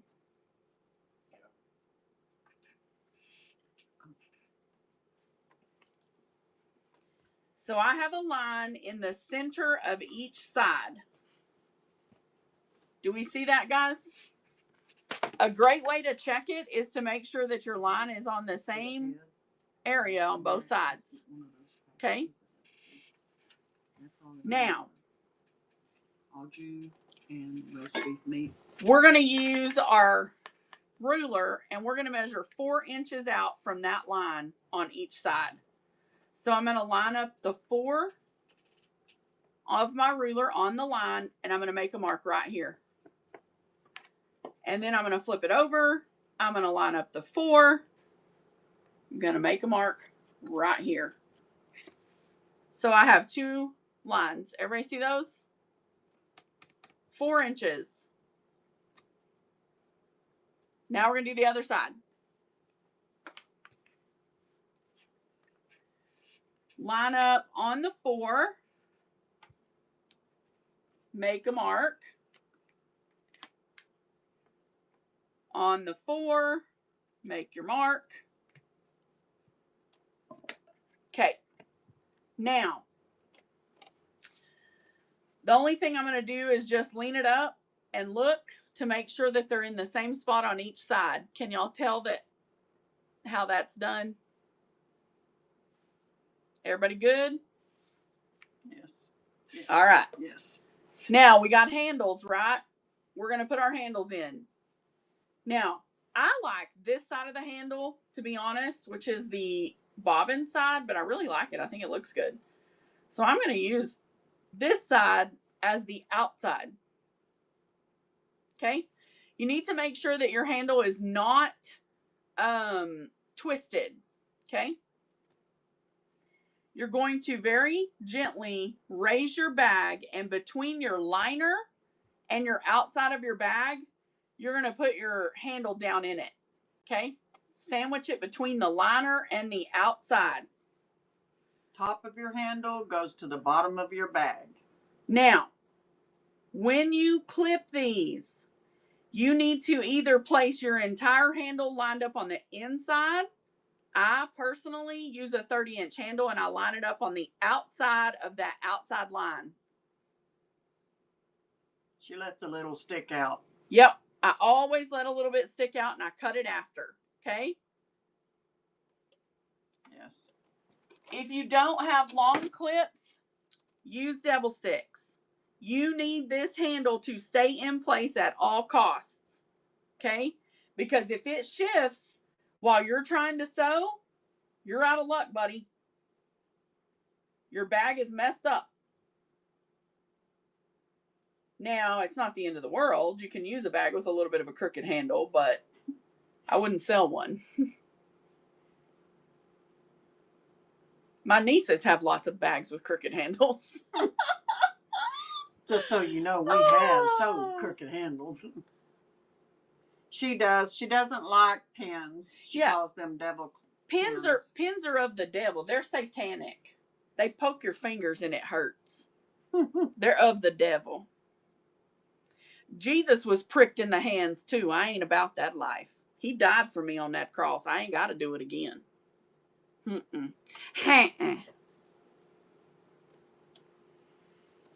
All right, now we're going to flip the entire bag sandwich over, and we're going to put the same handle right back in. Well, not the same handle, but the handle in the same way.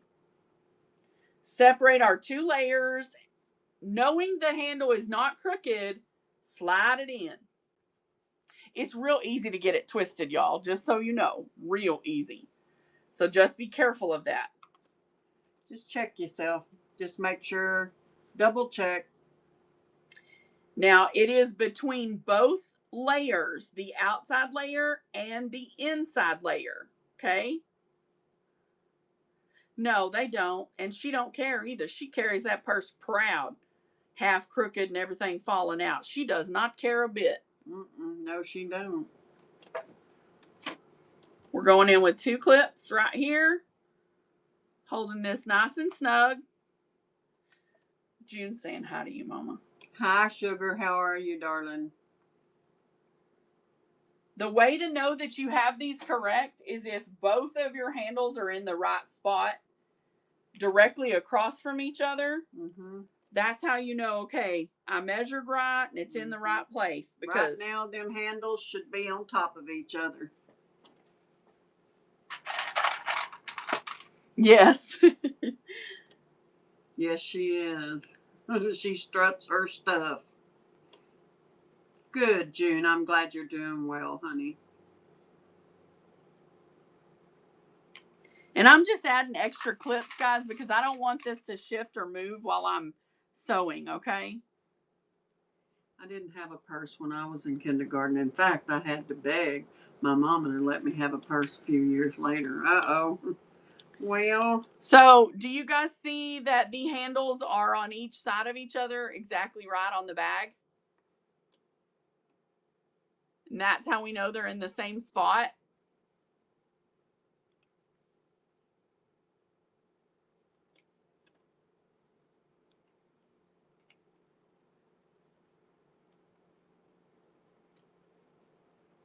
Because pins hurt, June. Right. You're welcome, Suze. We enjoy doing these kind of things, namely because we wish there'd been somebody that would have did it for us. Yeah. But yeah, it's a lot of fun, and we love helping you guys. So our next step is to sew around the top of the bag to secure everything. Okay? Now, guys, I'll be honest with you. This just takes a little finagling. That's the truth. You just got to get yourself in there. The one thing you want to do. Yes, agreed, maker, maniac. But I don't use them anyway. I'll not sew something that has to be pinned. Mm-mm. Yeah, devil sticks. That's what they are. They're of Satan. Could it be Satan? Mm-hmm. So I use my presser foot again as my seam to know that I'm staying the right amount away from each side. Girl, yeah, if it means I got to use pins, I probably ain't sewing it for you. You'll have to take that to a professional seamstress, and I ain't the one. Now, when you get to your handle, remove your clip once you get going under the foot. You're going to hear a change in your machine. But it's okay. It's just thumper. Go over it and go back. Back stitch all the way over that handle, guys, because you want these in place. And then just keep moving along, pulling your clips as you go. I like to flatten the seams because I feel like it just makes for a cleaner bag.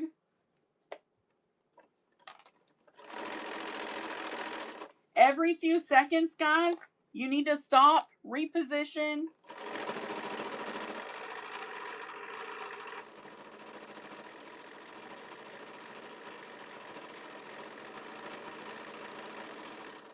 So that your circle stays flat. So right now, I'm starting to run out of room to sew. So I'm going to stop. I'm going to flip the bottom of my bag around a little. And I'm going to put more of it over here so that I can continue to sew straight. That's just the way that it works.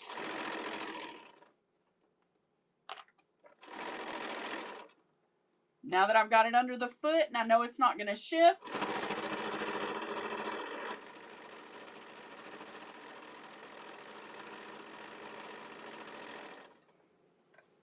All right, here we go. Here the beginning.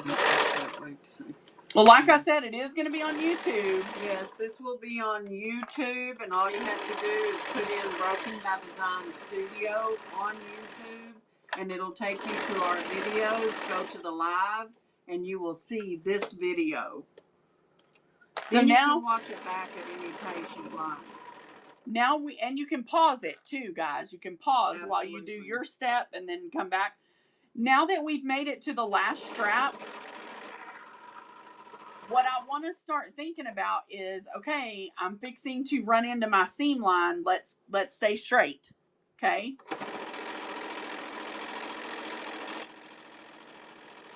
And guys, just so you know, no one is perfect, okay? Nope. No one. Not even us. Nobody. Especially not us. All right, I'm just going to clip my big clips back up here. Give me just a second.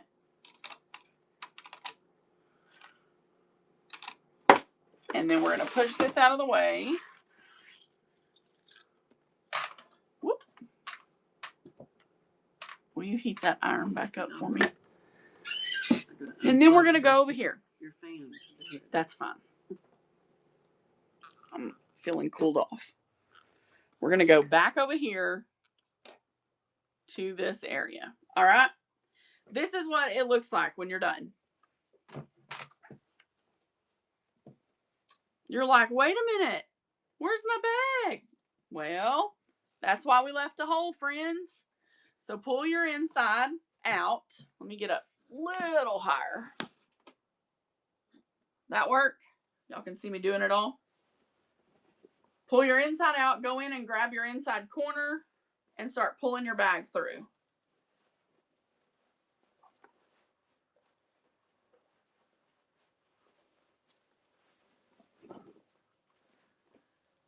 We got to get this here poked out. Before you close up that hole over there, make sure, stick your hand up in there, poke out all the corners. Smooth everything. Check your handles. Just make sure everything looks as it should. If you need to trim something, this is a good time. Yeah, Renita. I told you. You'll be like, what? Another important step that often gets forgotten is to go inside the liner and poke out those corners too. Okay? You just want to make sure you get a nice crisp corner. So now we have this awesome bag and we need to close this opening. Now, guys, I left this very generous because I'm going to tell you something. I don't ever leave my hole this big. Never. So where it is here, I'm just going to kind of follow my seam and I'm going to give them a couple pins or clips. And then I'm going to use my iron to seal that seam.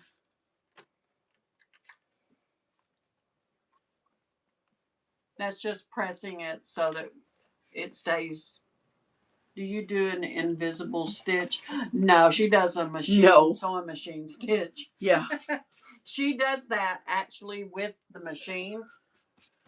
She just goes along the edge. I touched the top of that clip and took the red off. Oh my.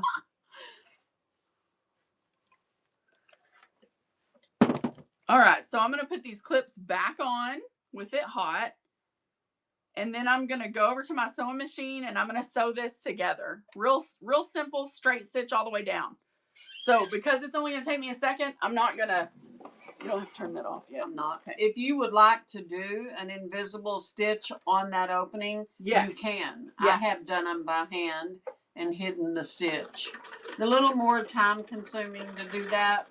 But what I do personally is I match the color of the liner bag with thread, and I use the machine and just go a little tiny. I shorten the stitch on the machine so that seam is real little stitches, and I just close the opening. So here's what mine looks like closed. But that's not for everybody. And I'm not hand sewing nothing ever. I'm not a hand sewer because, again, you'd have to touch a devil stick and it ain't happening. I can't for the life of me do an You know, it took me forever, but you know what, PG? I went to YouTube and I looked up doing an invisible stitch on there until I found one that I understood and I learned it. So the way that I get my layers together is to run my hand down the side seam of my bag on each side, and then I pick it up, and like you do when you do a shirt, like shake it together real nice. And then you start smoothing. Yep. And it. Then you're going to make sure that all this lays flat, and you're going to start working it with your iron. I don't know, Renita. I've embroidered a lot. Risa and I make envelope pillow covers because my youngest daughter, her sister, is obsessed with She's pillows. obsessed with pillows, and that's all we do. So we eventually quit making those all closed up pillows, and we do pillow case in the style of an envelope to where she can change them out and wash them. Because she drives us crazy. She loves pillows. So this right here, Guys, all I'm doing is pushing that seam nice because we're going to go top stitch this bag. So I want to make sure that all my seams are laying down really nice, okay? Oh, Renita, that's awesome. Yes, this is a very important part, what she's doing right now. This is very aesthetically pleasing to your bag. You want to get it nice and pressed very neatly so that you can put a very pretty little top stitch across the outside of that. It makes the bag look so pretty. It makes it look finished. Yeah. Otherwise, your bag doesn't look finished, in my opinion. Well, it certainly doesn't look like it was Professional. sewn well. Yeah. This is where you either make a messy bag or you make a nice clean bag. So, again, you could completely leave this bag alone, never touch it again, and it's perfectly fine. I like to set it by putting a top stitch in because, one, it reinforces my handles. Because remember how I had that little piece sticking out? When you come back over and do a top stitch right here, you're going to catch that piece that's in there. Okay? So let's go back to the machine. We're going to flip around.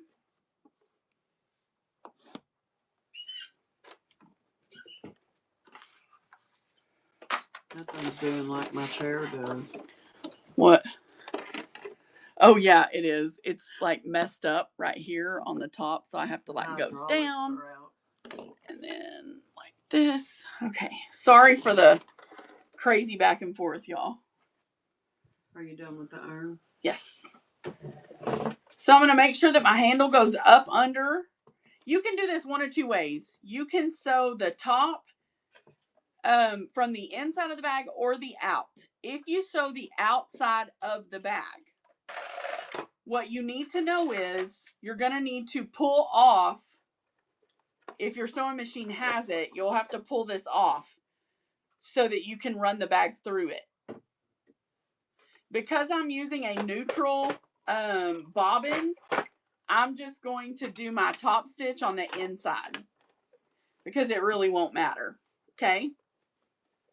So I'm going to get a little behind the strap and start my inside stitch there. And I am going to lengthen it just so it doesn't look bad.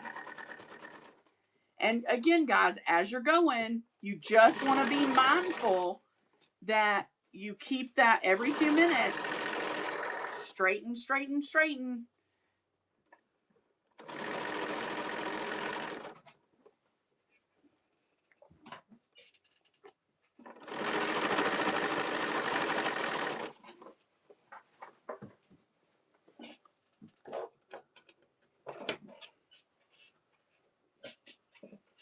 Found a little, yeah.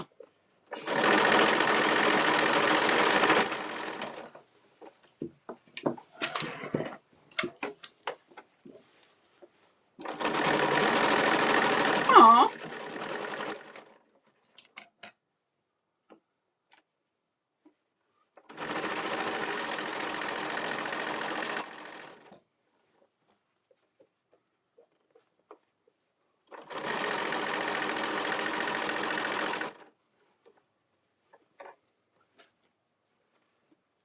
It's lots of adjusting and readjusting when you're doing these.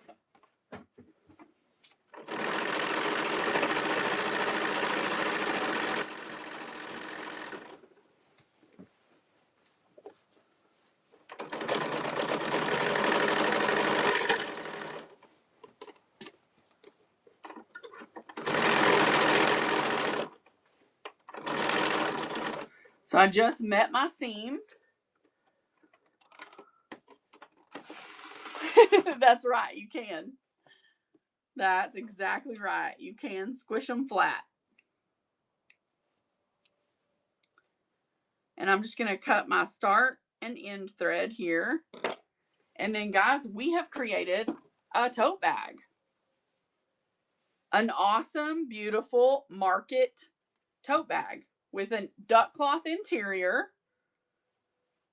Light blue, very cute, quilted outside. Our straps are going the correct way and they're cushy because they've got that layer of batting in it. So guys, this is not a hard bag to make, but it does take time. We spent what, 2 hours? Has it been 2 hours? Yeah, it's been hour and a half. But we had the slip up on the liner, so that took a little bit of time. Right. But for the most part, they go pretty quick. And this is the best part about using batting. It folds right up into your bag when you go out of the country or you go on a trip.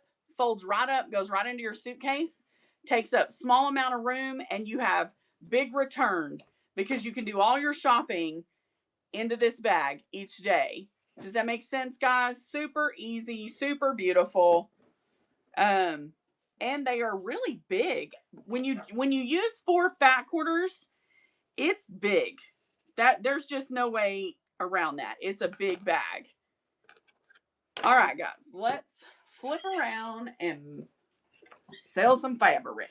Okay,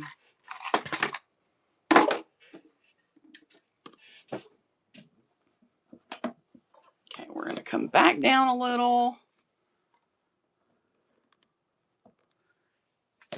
Because you guys were awesome, I am going to sell this one. I normally do these for $40, and tonight I'm going to do this one for $25. I'm going to do a $25 start.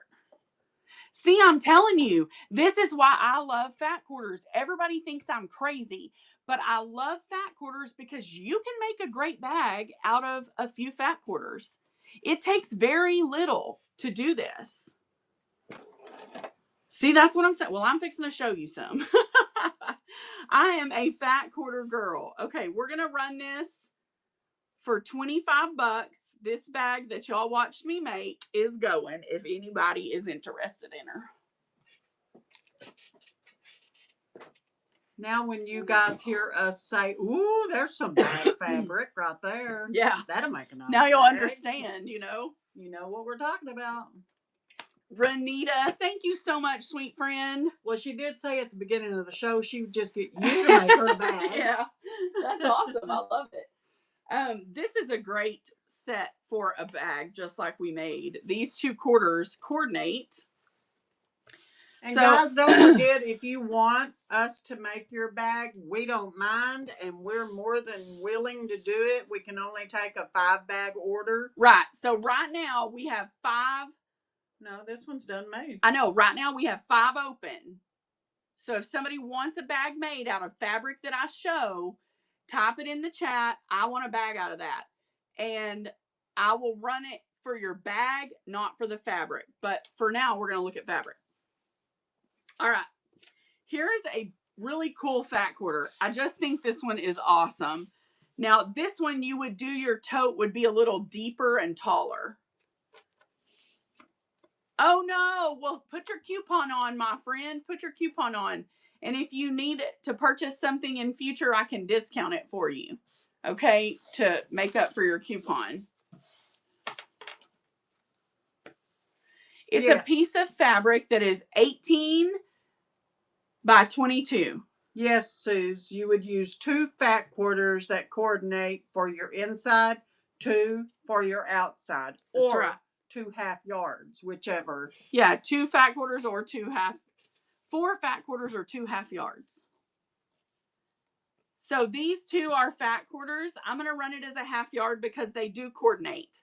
These are in the same pattern. So that one could be front, one could be back if somebody wanted to do this as a bag. So I'm going to run this as a half yard. Plus, I just think they're super cool. I love that they have all the different, whatever they're called, card suits on it. And then on here, it has like the king and queen and the jack. Yeah, it is pretty. It's a neat bag. Like, it would be a neat bag. It would be tall and skinny because of the direction of that fabric, but it would still be really cool. Thank you, Miss Deborah.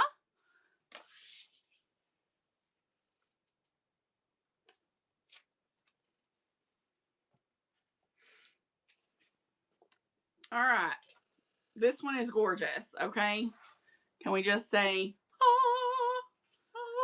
ah. So we're going to run this a fat quarter at a time. Yeah.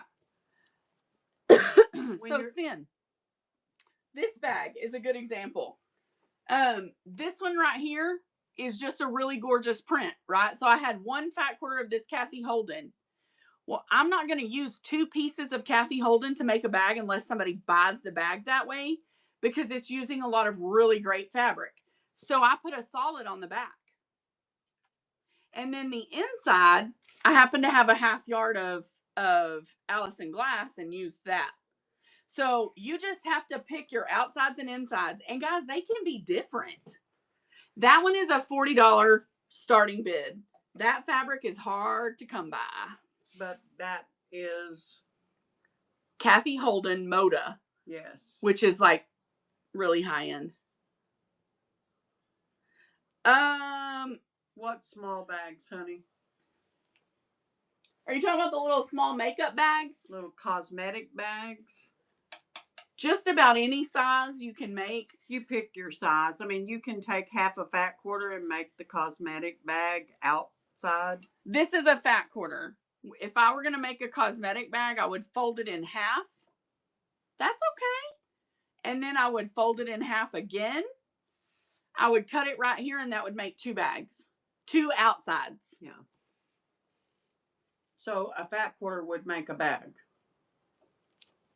If you made the inside and the outside all out of that fat quarter. If you were making the smaller. I mean, guys, this is why I love fat quarters. Okay, the sewing fat quarter's running. And Renita said, but I need baby blue corduroy and animals on the front. Well, I got you covered on the baby blue corduroy. I got that. The other thing that's really cool is you could, well, I've got animals. You could make your fat quarter on the front, these animals. Oh, I'm so happy, sis. That's awesome. And remember, you may have stuff in your stash, guys, that works. Now, I think this would make a beautiful bag. Oh, so pretty. This one's a quarter and it's running.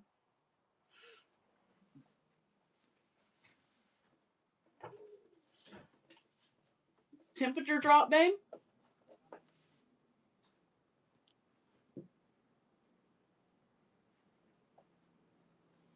Let me see.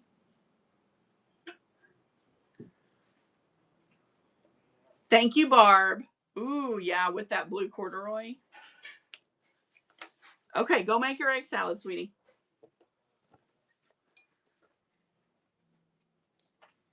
Feel something. Oh, what? Feel his ear, Mom. That's how cold it is out there. Really? Yeah. I didn't know it was supposed to get down low tonight. Lainey said it was supposed to freeze. She's in Louisiana, isn't she? Oh, It's 54. that's gorgeous. Fat quarter running. Rob and Pandolph. Matthew, for some reason, wanted the air conditioner on in the car. You got it, Barb. I'll make sure you get it. She needs a yard of black solid and a yard of red. Yeah, they're gorgeous. Sorry, guys. I didn't realize that ran. I apologize. Feels like 49 outside right now. Supposed to be 42 tonight and 40 tomorrow night. Okay, let's do a fat quarter of the Michael Miller animals. That's what you just said.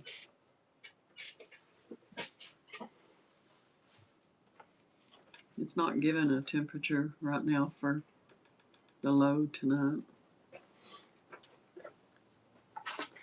Wow, 85% chance of rain. That's crazy, Brittles. Did you get me some? I got you a six-pack. Is that what you wanted? Yeah. Could you hand me one if you don't mind? That sounded like a bomb. They probably are. Brittles today high was 72. Tomorrow is only 57 with an 85% chance of rain. I'm dying to go play with my fat quarters. Cindy, I'm telling you, it's a sickness. It's a sickness. Fat quarters are life. This is Hoffman. You want to talk about beautiful. Come on now. This one's gorgeous. It changes your outlook of the bags you can make with and how much fabric you need? not a lot. None. Like you just don't have to buy tons of yardage. I don't.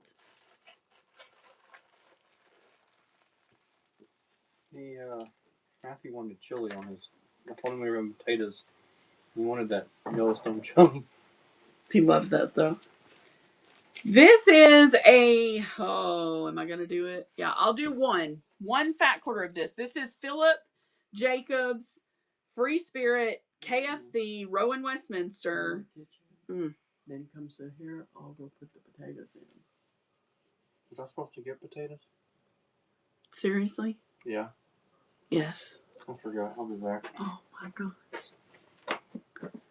Oh, my word, my word, my word, my sweet husband. It's gonna be forever before they get done. I'm sorry. No, it's okay. I mean, Thank you, Sin. he just forgot. It's not a big deal.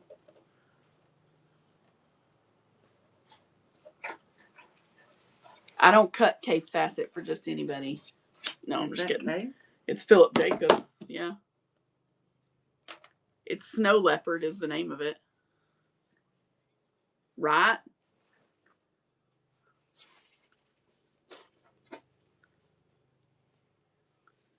It's definitely planty.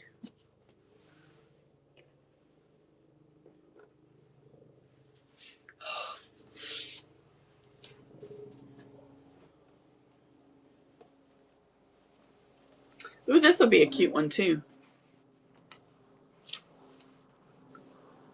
Yeah, agreed, Leilani. I'm not having to go, so I'm not going to complain. Fat quarter running now.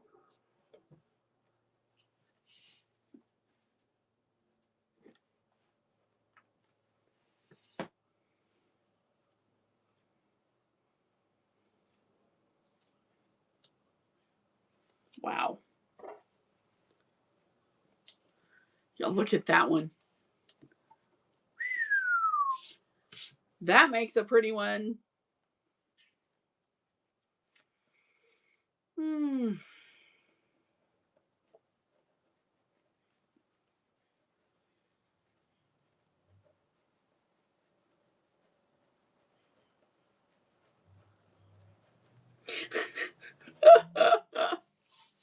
Oh, I'm sorry, Miss Laney.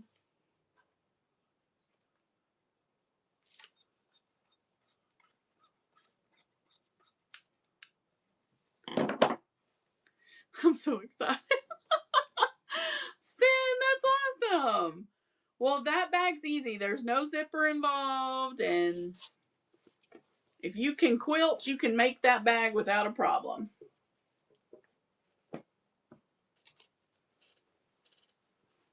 This is the last of this Robin Pandoff that I have, I think. There you go. We give lots of things like that at Christmas.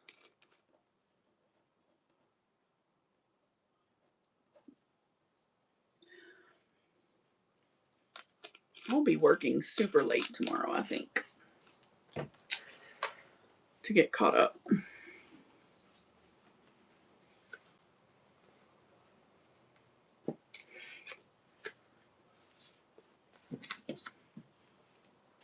I love this one. Gorgeous. It's a Hoffman.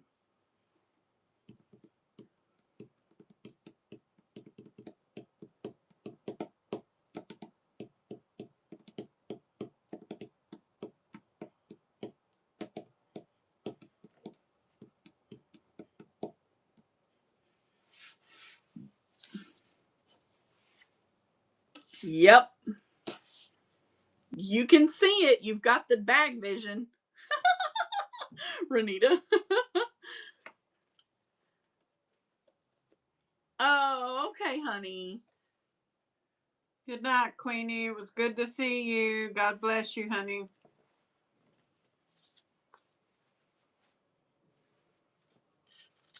You too. Now, this one's gorgeous, y'all. This is a Robert Kaufman, and it is stunner. It takes my breath. That's right. You will. I gotta make one out of that Tula I did earlier.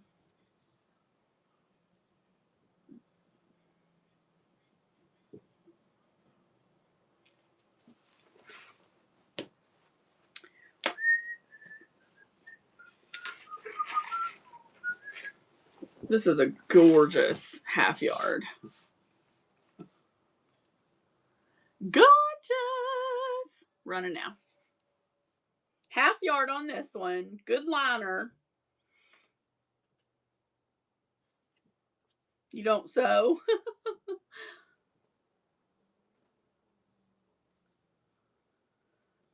Thank you, Sin.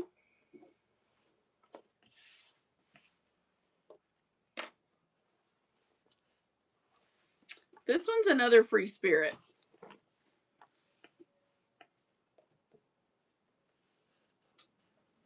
Oh, it's not a half yard. Wait a minute. Sorry.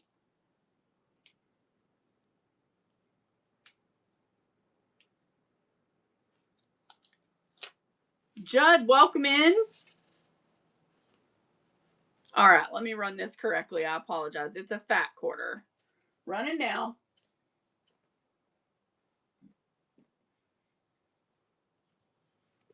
Acorns is what it looks like, but it ain't. I can't remember who it is. It's Kathy Doty. That's who it is. Kathy Doty, free spirit. Yeah, she can Kathy Doty right back into your pile.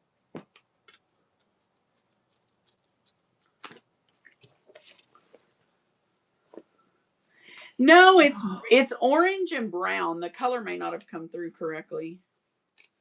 Oh, that's a small piece. Okay. I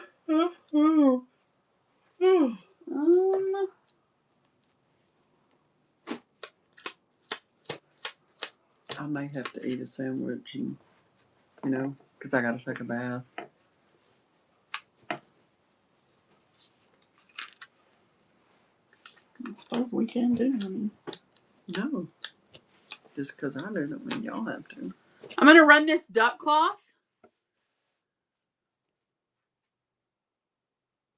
I have enough to do half yards on these, so I'm going to run a half yard of this. This is a cotton canvas.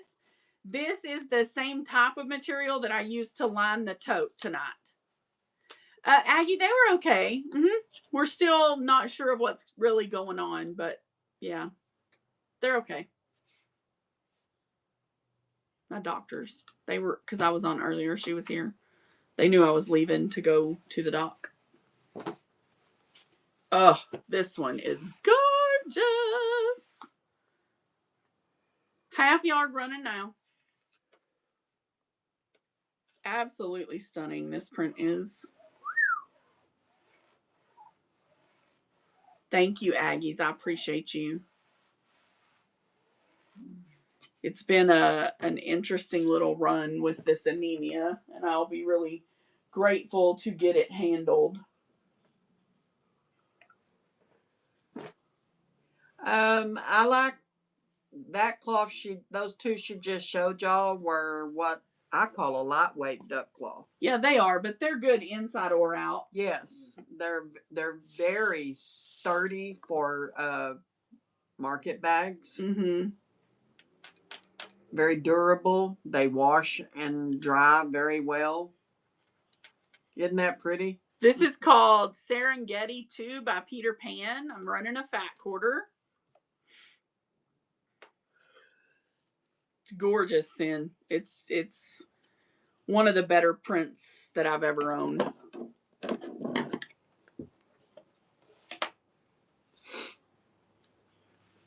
This particular piece I got from Fabric King, but we did have a bolt of this at one time. Yep. Oh.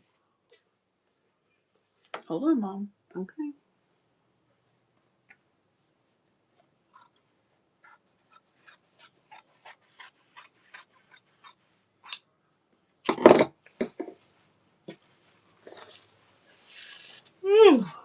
So sorry, y'all. Got the yawns.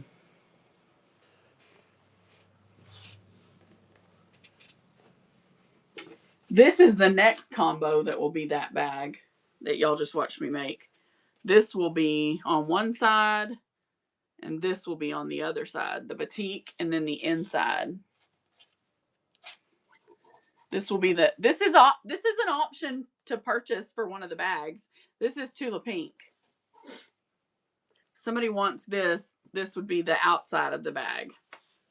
These two. But it's also a $40 bag, so.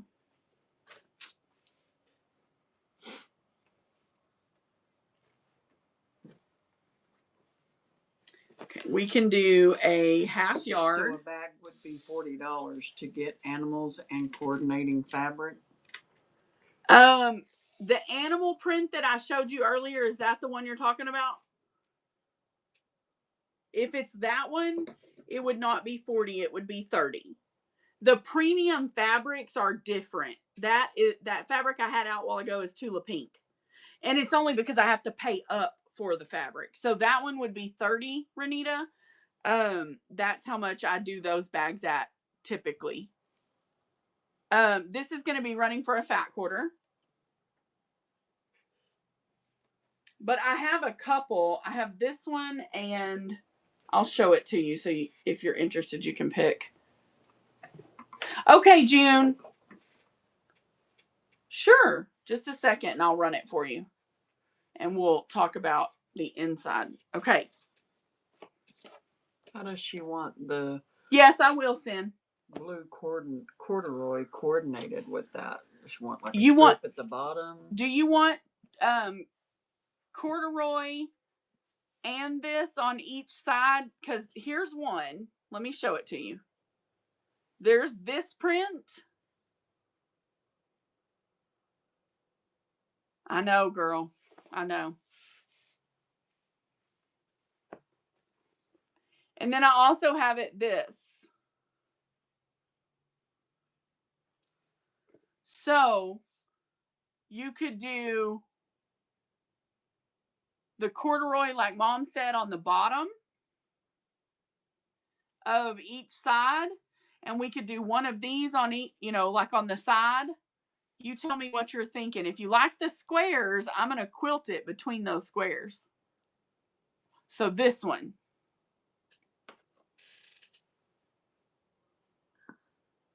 Okay.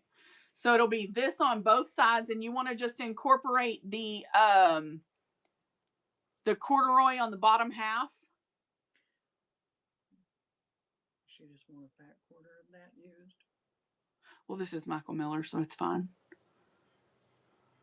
Okay. And then the inside liner, my suggestion would be that same blue that we used. Go with the corduroy well. Because it'll look really nice with the corduroy. She's leaving that up to you. Okay. I gotta get that out. Okay, let me cut this right quick and get that.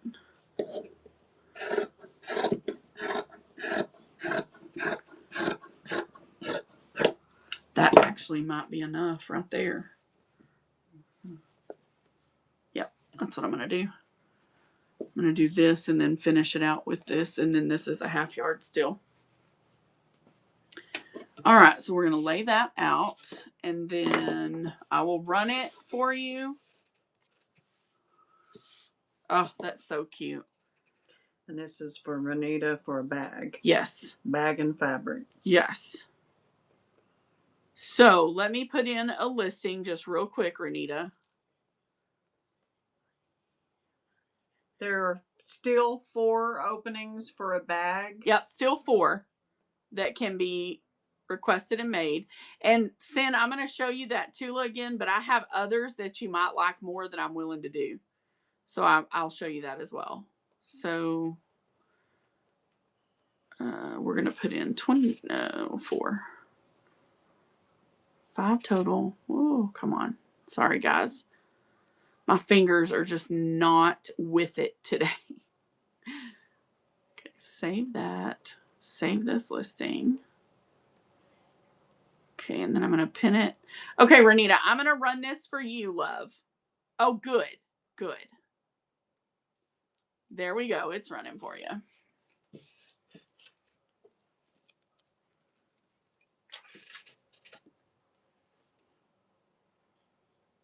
Oh, like purchase the fabric? All I have is for a bag. I don't buy enough is the problem because I can't afford it. So this is going to the side because that's going to be hers. Okay. Yeah. I have it in 2 colorways, but I just don't have very much of it. Here it is, though, if you want to see it. I thought you were looking for me to make you a bag. I'm assuming you want to do a screenshot, which is totally fine. I bought this off of, I think, Marketplace. Got it. Okay. Yeah, it's going to be a great bag. It's pretty fantastic. She said for her quilt. Yeah. She's doing, I think, a floral. Well, maybe it's all KF. I don't know. She's doing something. This is really cute. It would make a great tote.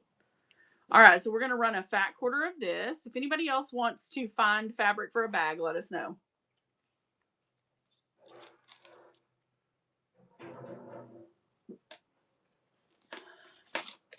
And we will probably not be on tomorrow because I'll be sewing.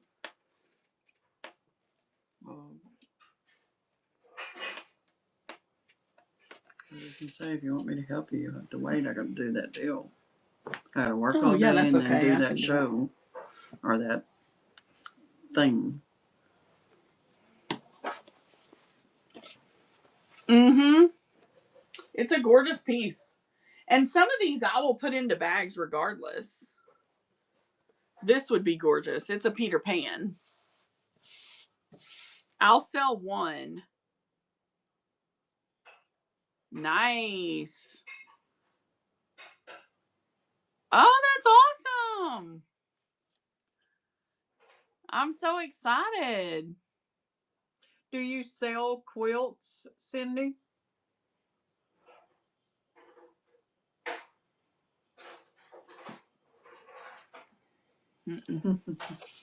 She's talking about Phil's quilt. This would be cute. This would be cute as a tote.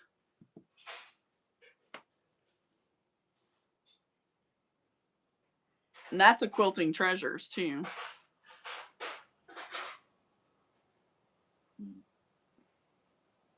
Yeah. Mm-hmm.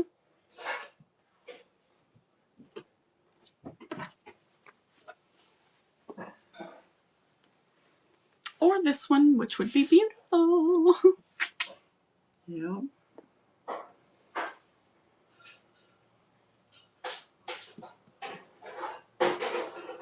Now y'all know why we push fat quarters so hard. Everybody's like, I never thought about using fat quarters before.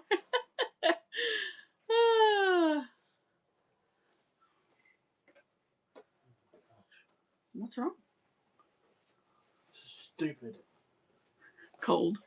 Now, guys, this is available for a bag. I'm not going to just sell the fabric, but this is available for a bag. So, if somebody wants this in a market tote, it's a Robert Kaufman, and this market tote would be $30. So if anyone's interested in one side that and one side this, let me know. And these have kind of a sheen, which this is getting made into a bag whether y'all buy it or not, but I just like to show the ones that I'm like, okay, I'll put that together and that together and picture patcher.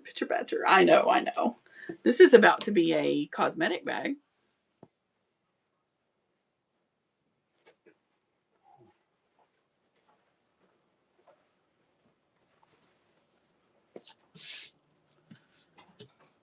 Fat quarter running now. Metallic. It does have tons of metallic in this. Wonder what's wrong with pitter patter. I don't know. So weird.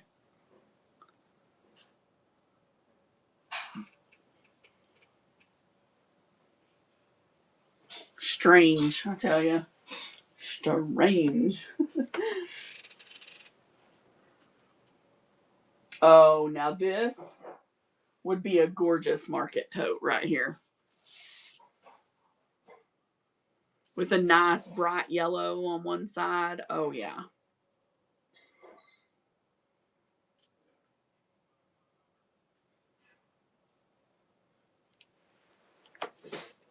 Renita's like, I've been bit by the bug. I don't know what's wrong with all y'all, but...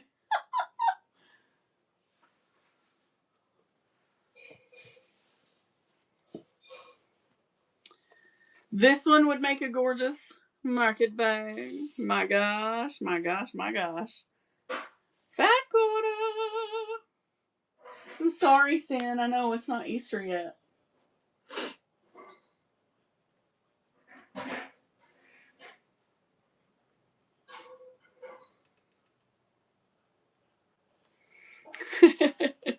I understand, Renita. I'm sorry. I wish I could snap my fingers and help you learn. We have a Heather Ross.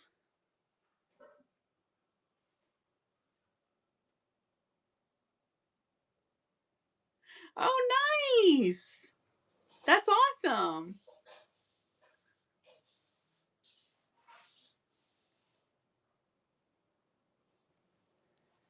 We try to get y'all shipments out very quick, guys. I know what it's like to order it and then be waiting forever for it to get there. So I try really hard to get them out quickly. Speaking of which, I need to see where my ring's at. If it left California, yeah. Look at this, y'all. Are you kidding me?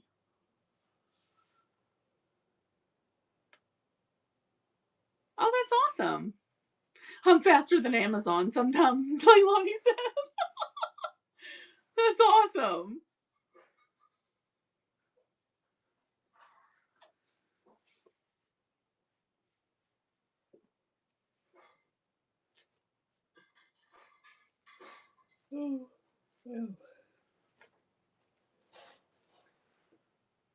Oh, Sin. Here's the other colorway.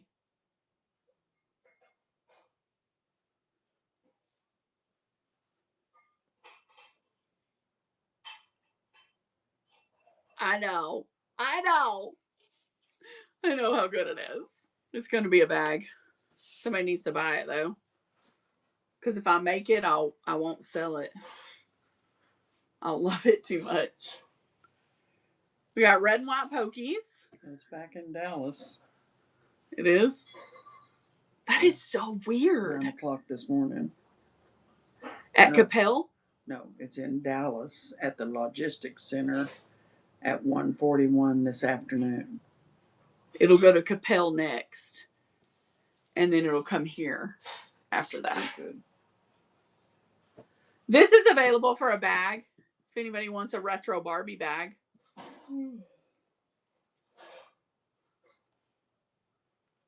I would do pokies on the other side. Woodstock Easter. Fat quarter running.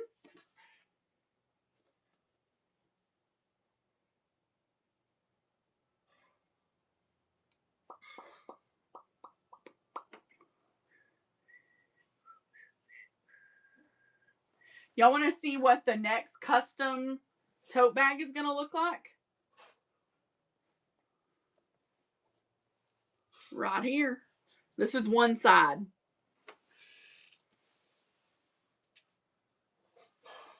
Yep, this is going to be a tote.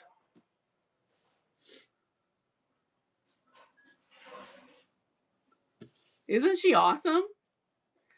This one will be a $45 tote because I paid $30 for that little piece of fabric right there.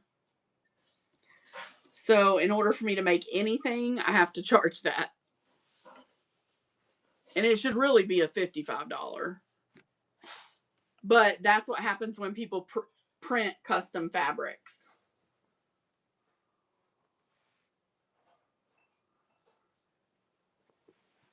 This one I can do one fat quarter of. That's a Faye Burgos.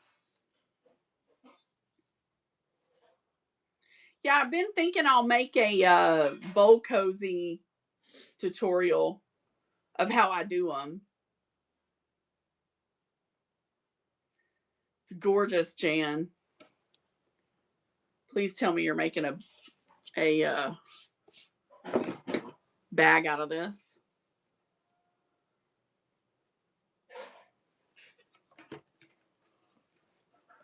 Wonder if Marty is having a show tonight.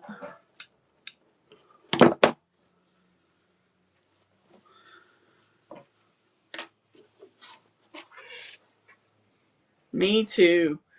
I have the coordinator to this too, and I have enough to run 1 fat quarter of it, so I'll run it because this is the coordinating print to that fabric.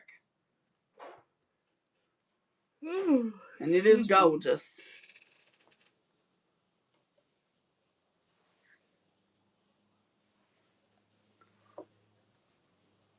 Our next show is tomorrow night at 10. Gotcha. Look at this, guys. Isn't this very interesting? Yeah, I will. This is 100 years created by Eye Candy Quilts. I'm going to run 1 fat quarter.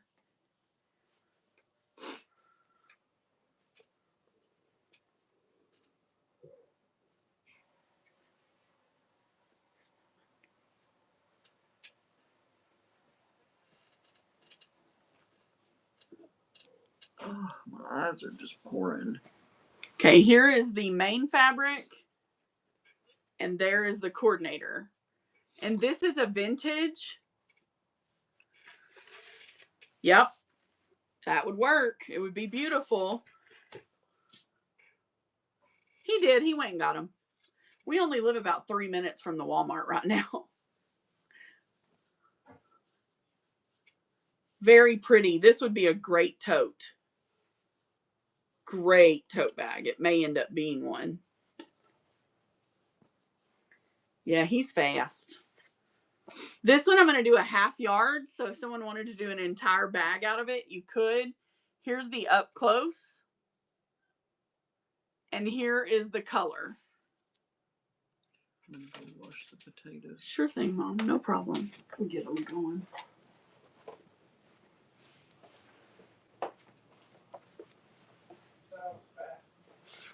Leilani. Yes, it is. It's very nice. The color. And it is so soft. Very, very soft. I love this print. Oh, I was telling Matt. He said, who said he was fast? No one's ever called him fast, honey. He has a shirt that says the silliest goose.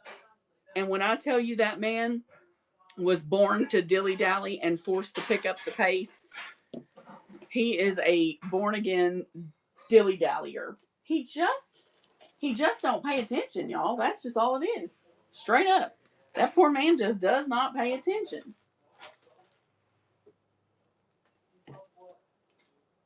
Now, here's another option, guys. I have these squares, and I can border this out and make this the center of your tote. If someone wants a tote made out of these, I will do those for $30. So I have All to Thee, My Blessed Savior. Now remember, I only have 4 spots available for a bag. So if you want one of these, you need to tell me quick. I'm going to show them to you. All to Thee, My Blessed Savior, I Surrender. I have, just a second, I'm getting them open.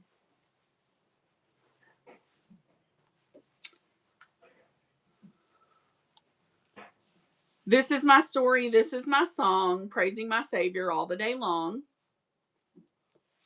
This is my story. This is my song. I almost can't say these without singing.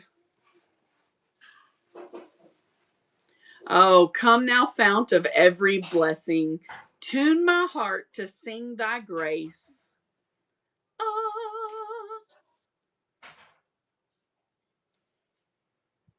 again, shout it out if you want me to make one of these. Strength for today and bright hope for tomorrow. Great is thy faithfulness.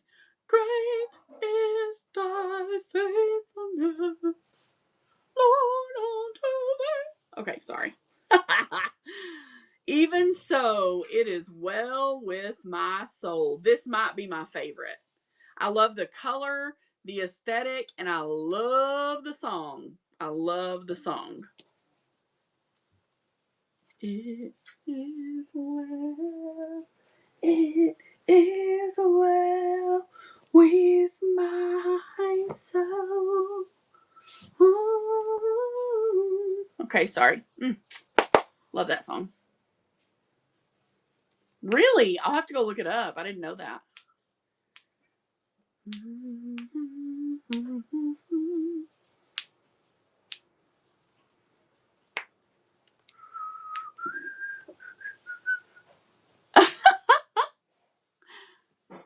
What are you going to tomorrow? You told us already and I have forgotten. I apologize for that.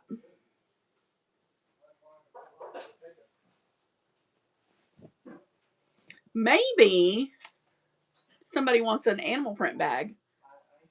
Hello, bless your vintage heart.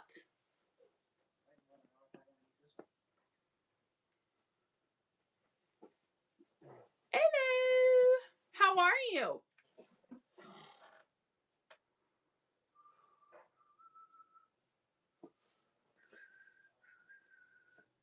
Perfecto.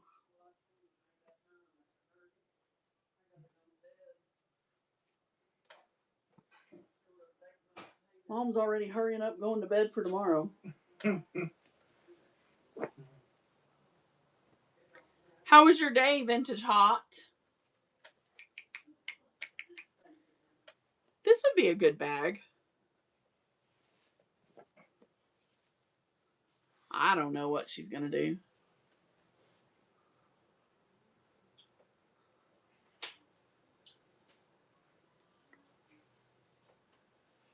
Awesome. When's your yarn show, my friend? It's not. It's an out-of-print Tanya Whalen for Free Spirit.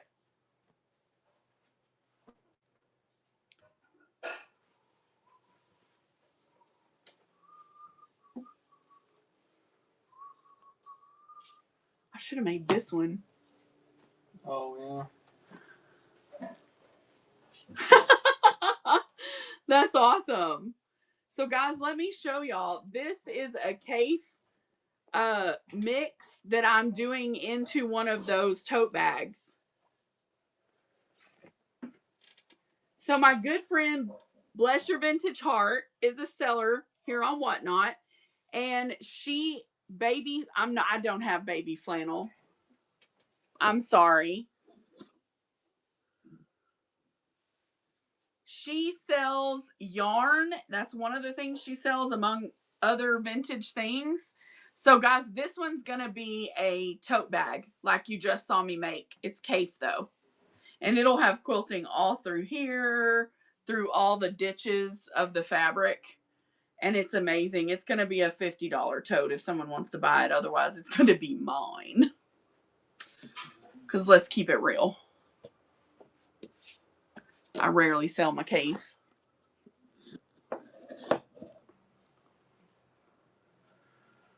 Oh, man. What a day.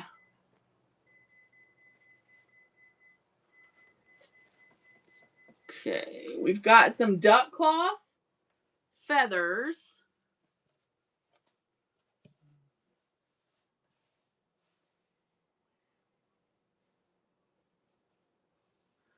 When the TMW comes, when the time comes, I think you probably could. Yeah, you could just put it's all in really what you put in it, I guess.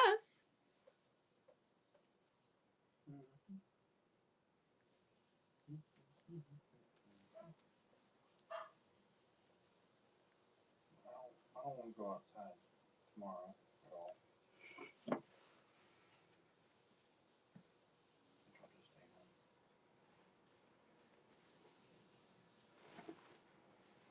Oh, that's got a big cutout. Hold on.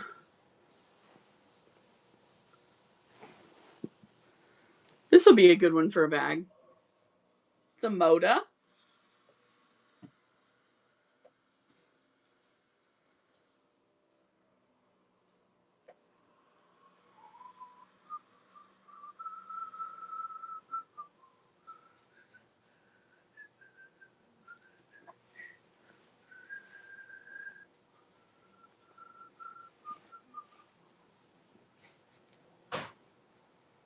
Barbie pink. Thank you. I like it.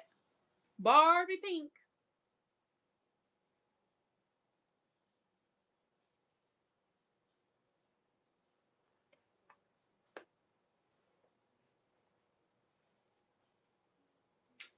Guys, does anybody have anything specific they're looking for? Because I may not stay on much longer.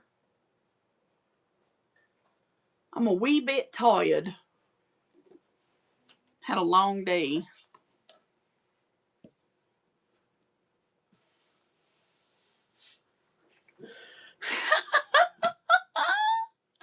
Oh, that's so funny, Renita. You're so funny. I love it. Thank you, Jan.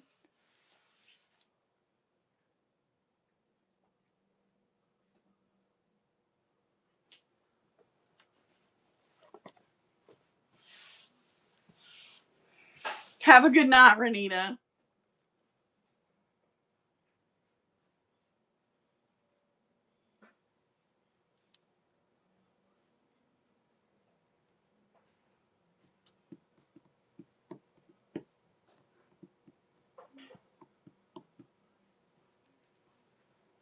Let's do a givey, babe. Okay. What do you want to do?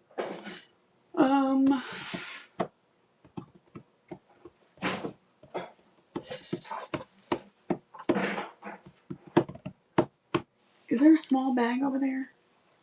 Like a little bitty one? I thought I had a small one left.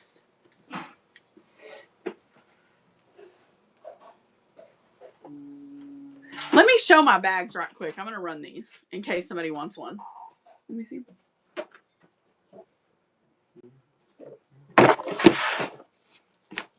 So we have this gorgeousness. Kind of shocked that one's still here. I know, me too, because it's a great color. Inside we have purple, and we have a big poof on it.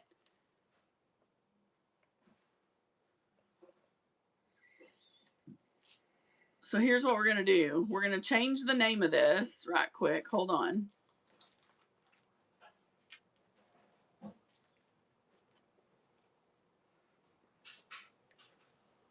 Tag your friends if they like bags, because I'm fixing to do a little good deal here. I'm going to run these $2 off, guys.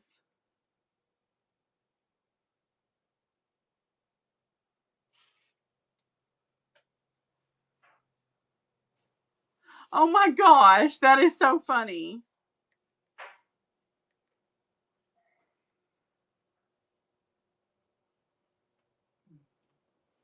Okay, I'm going to run these little cosmetics tonight. $2 off at $8.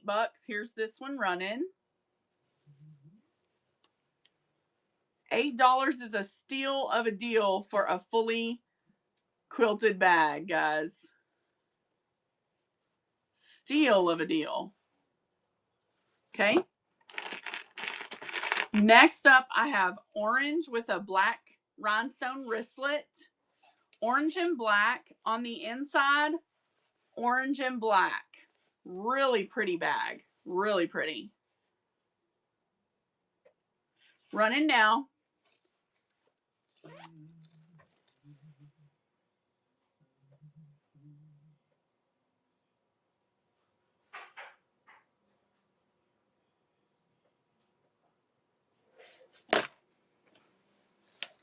Flintstones. Meet the Flintstones. Inside, we have a dinosaur scale. Outside, we got a little poof with a bow. Cute little Flintstones.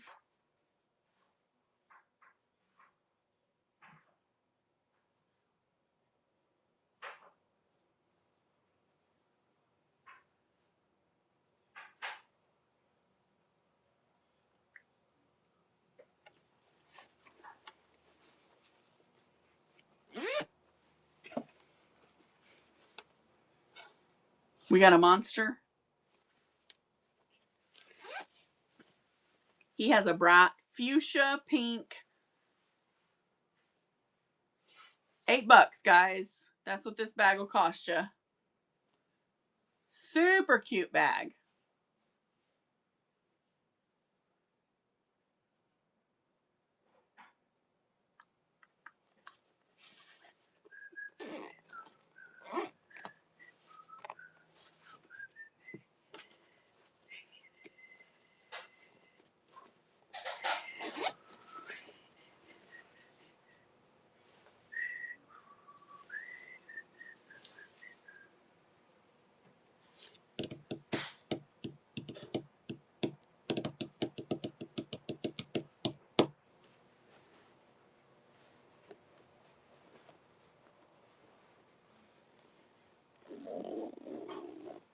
All right, guys, we're going to run a buck and go.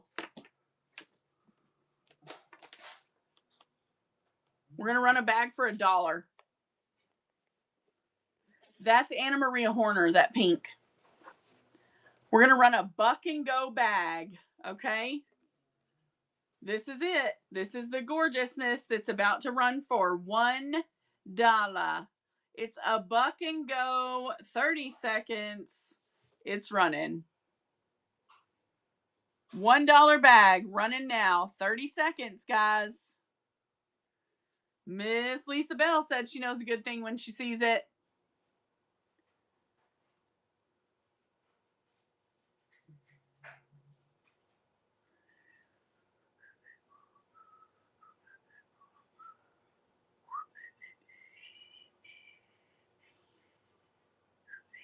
Yay, Lisa! Congratulations. What a great pickup, my friend. That is awesome. Congrats. This is coming to you, Miss Lisa.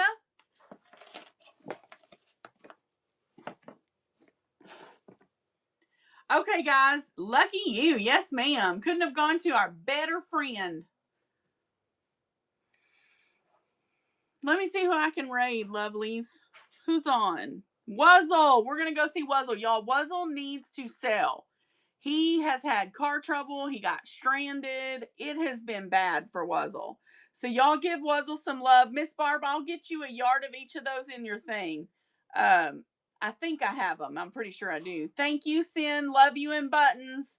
We love you all so very much. Don't forget that we love you and Jesus loves you no matter what.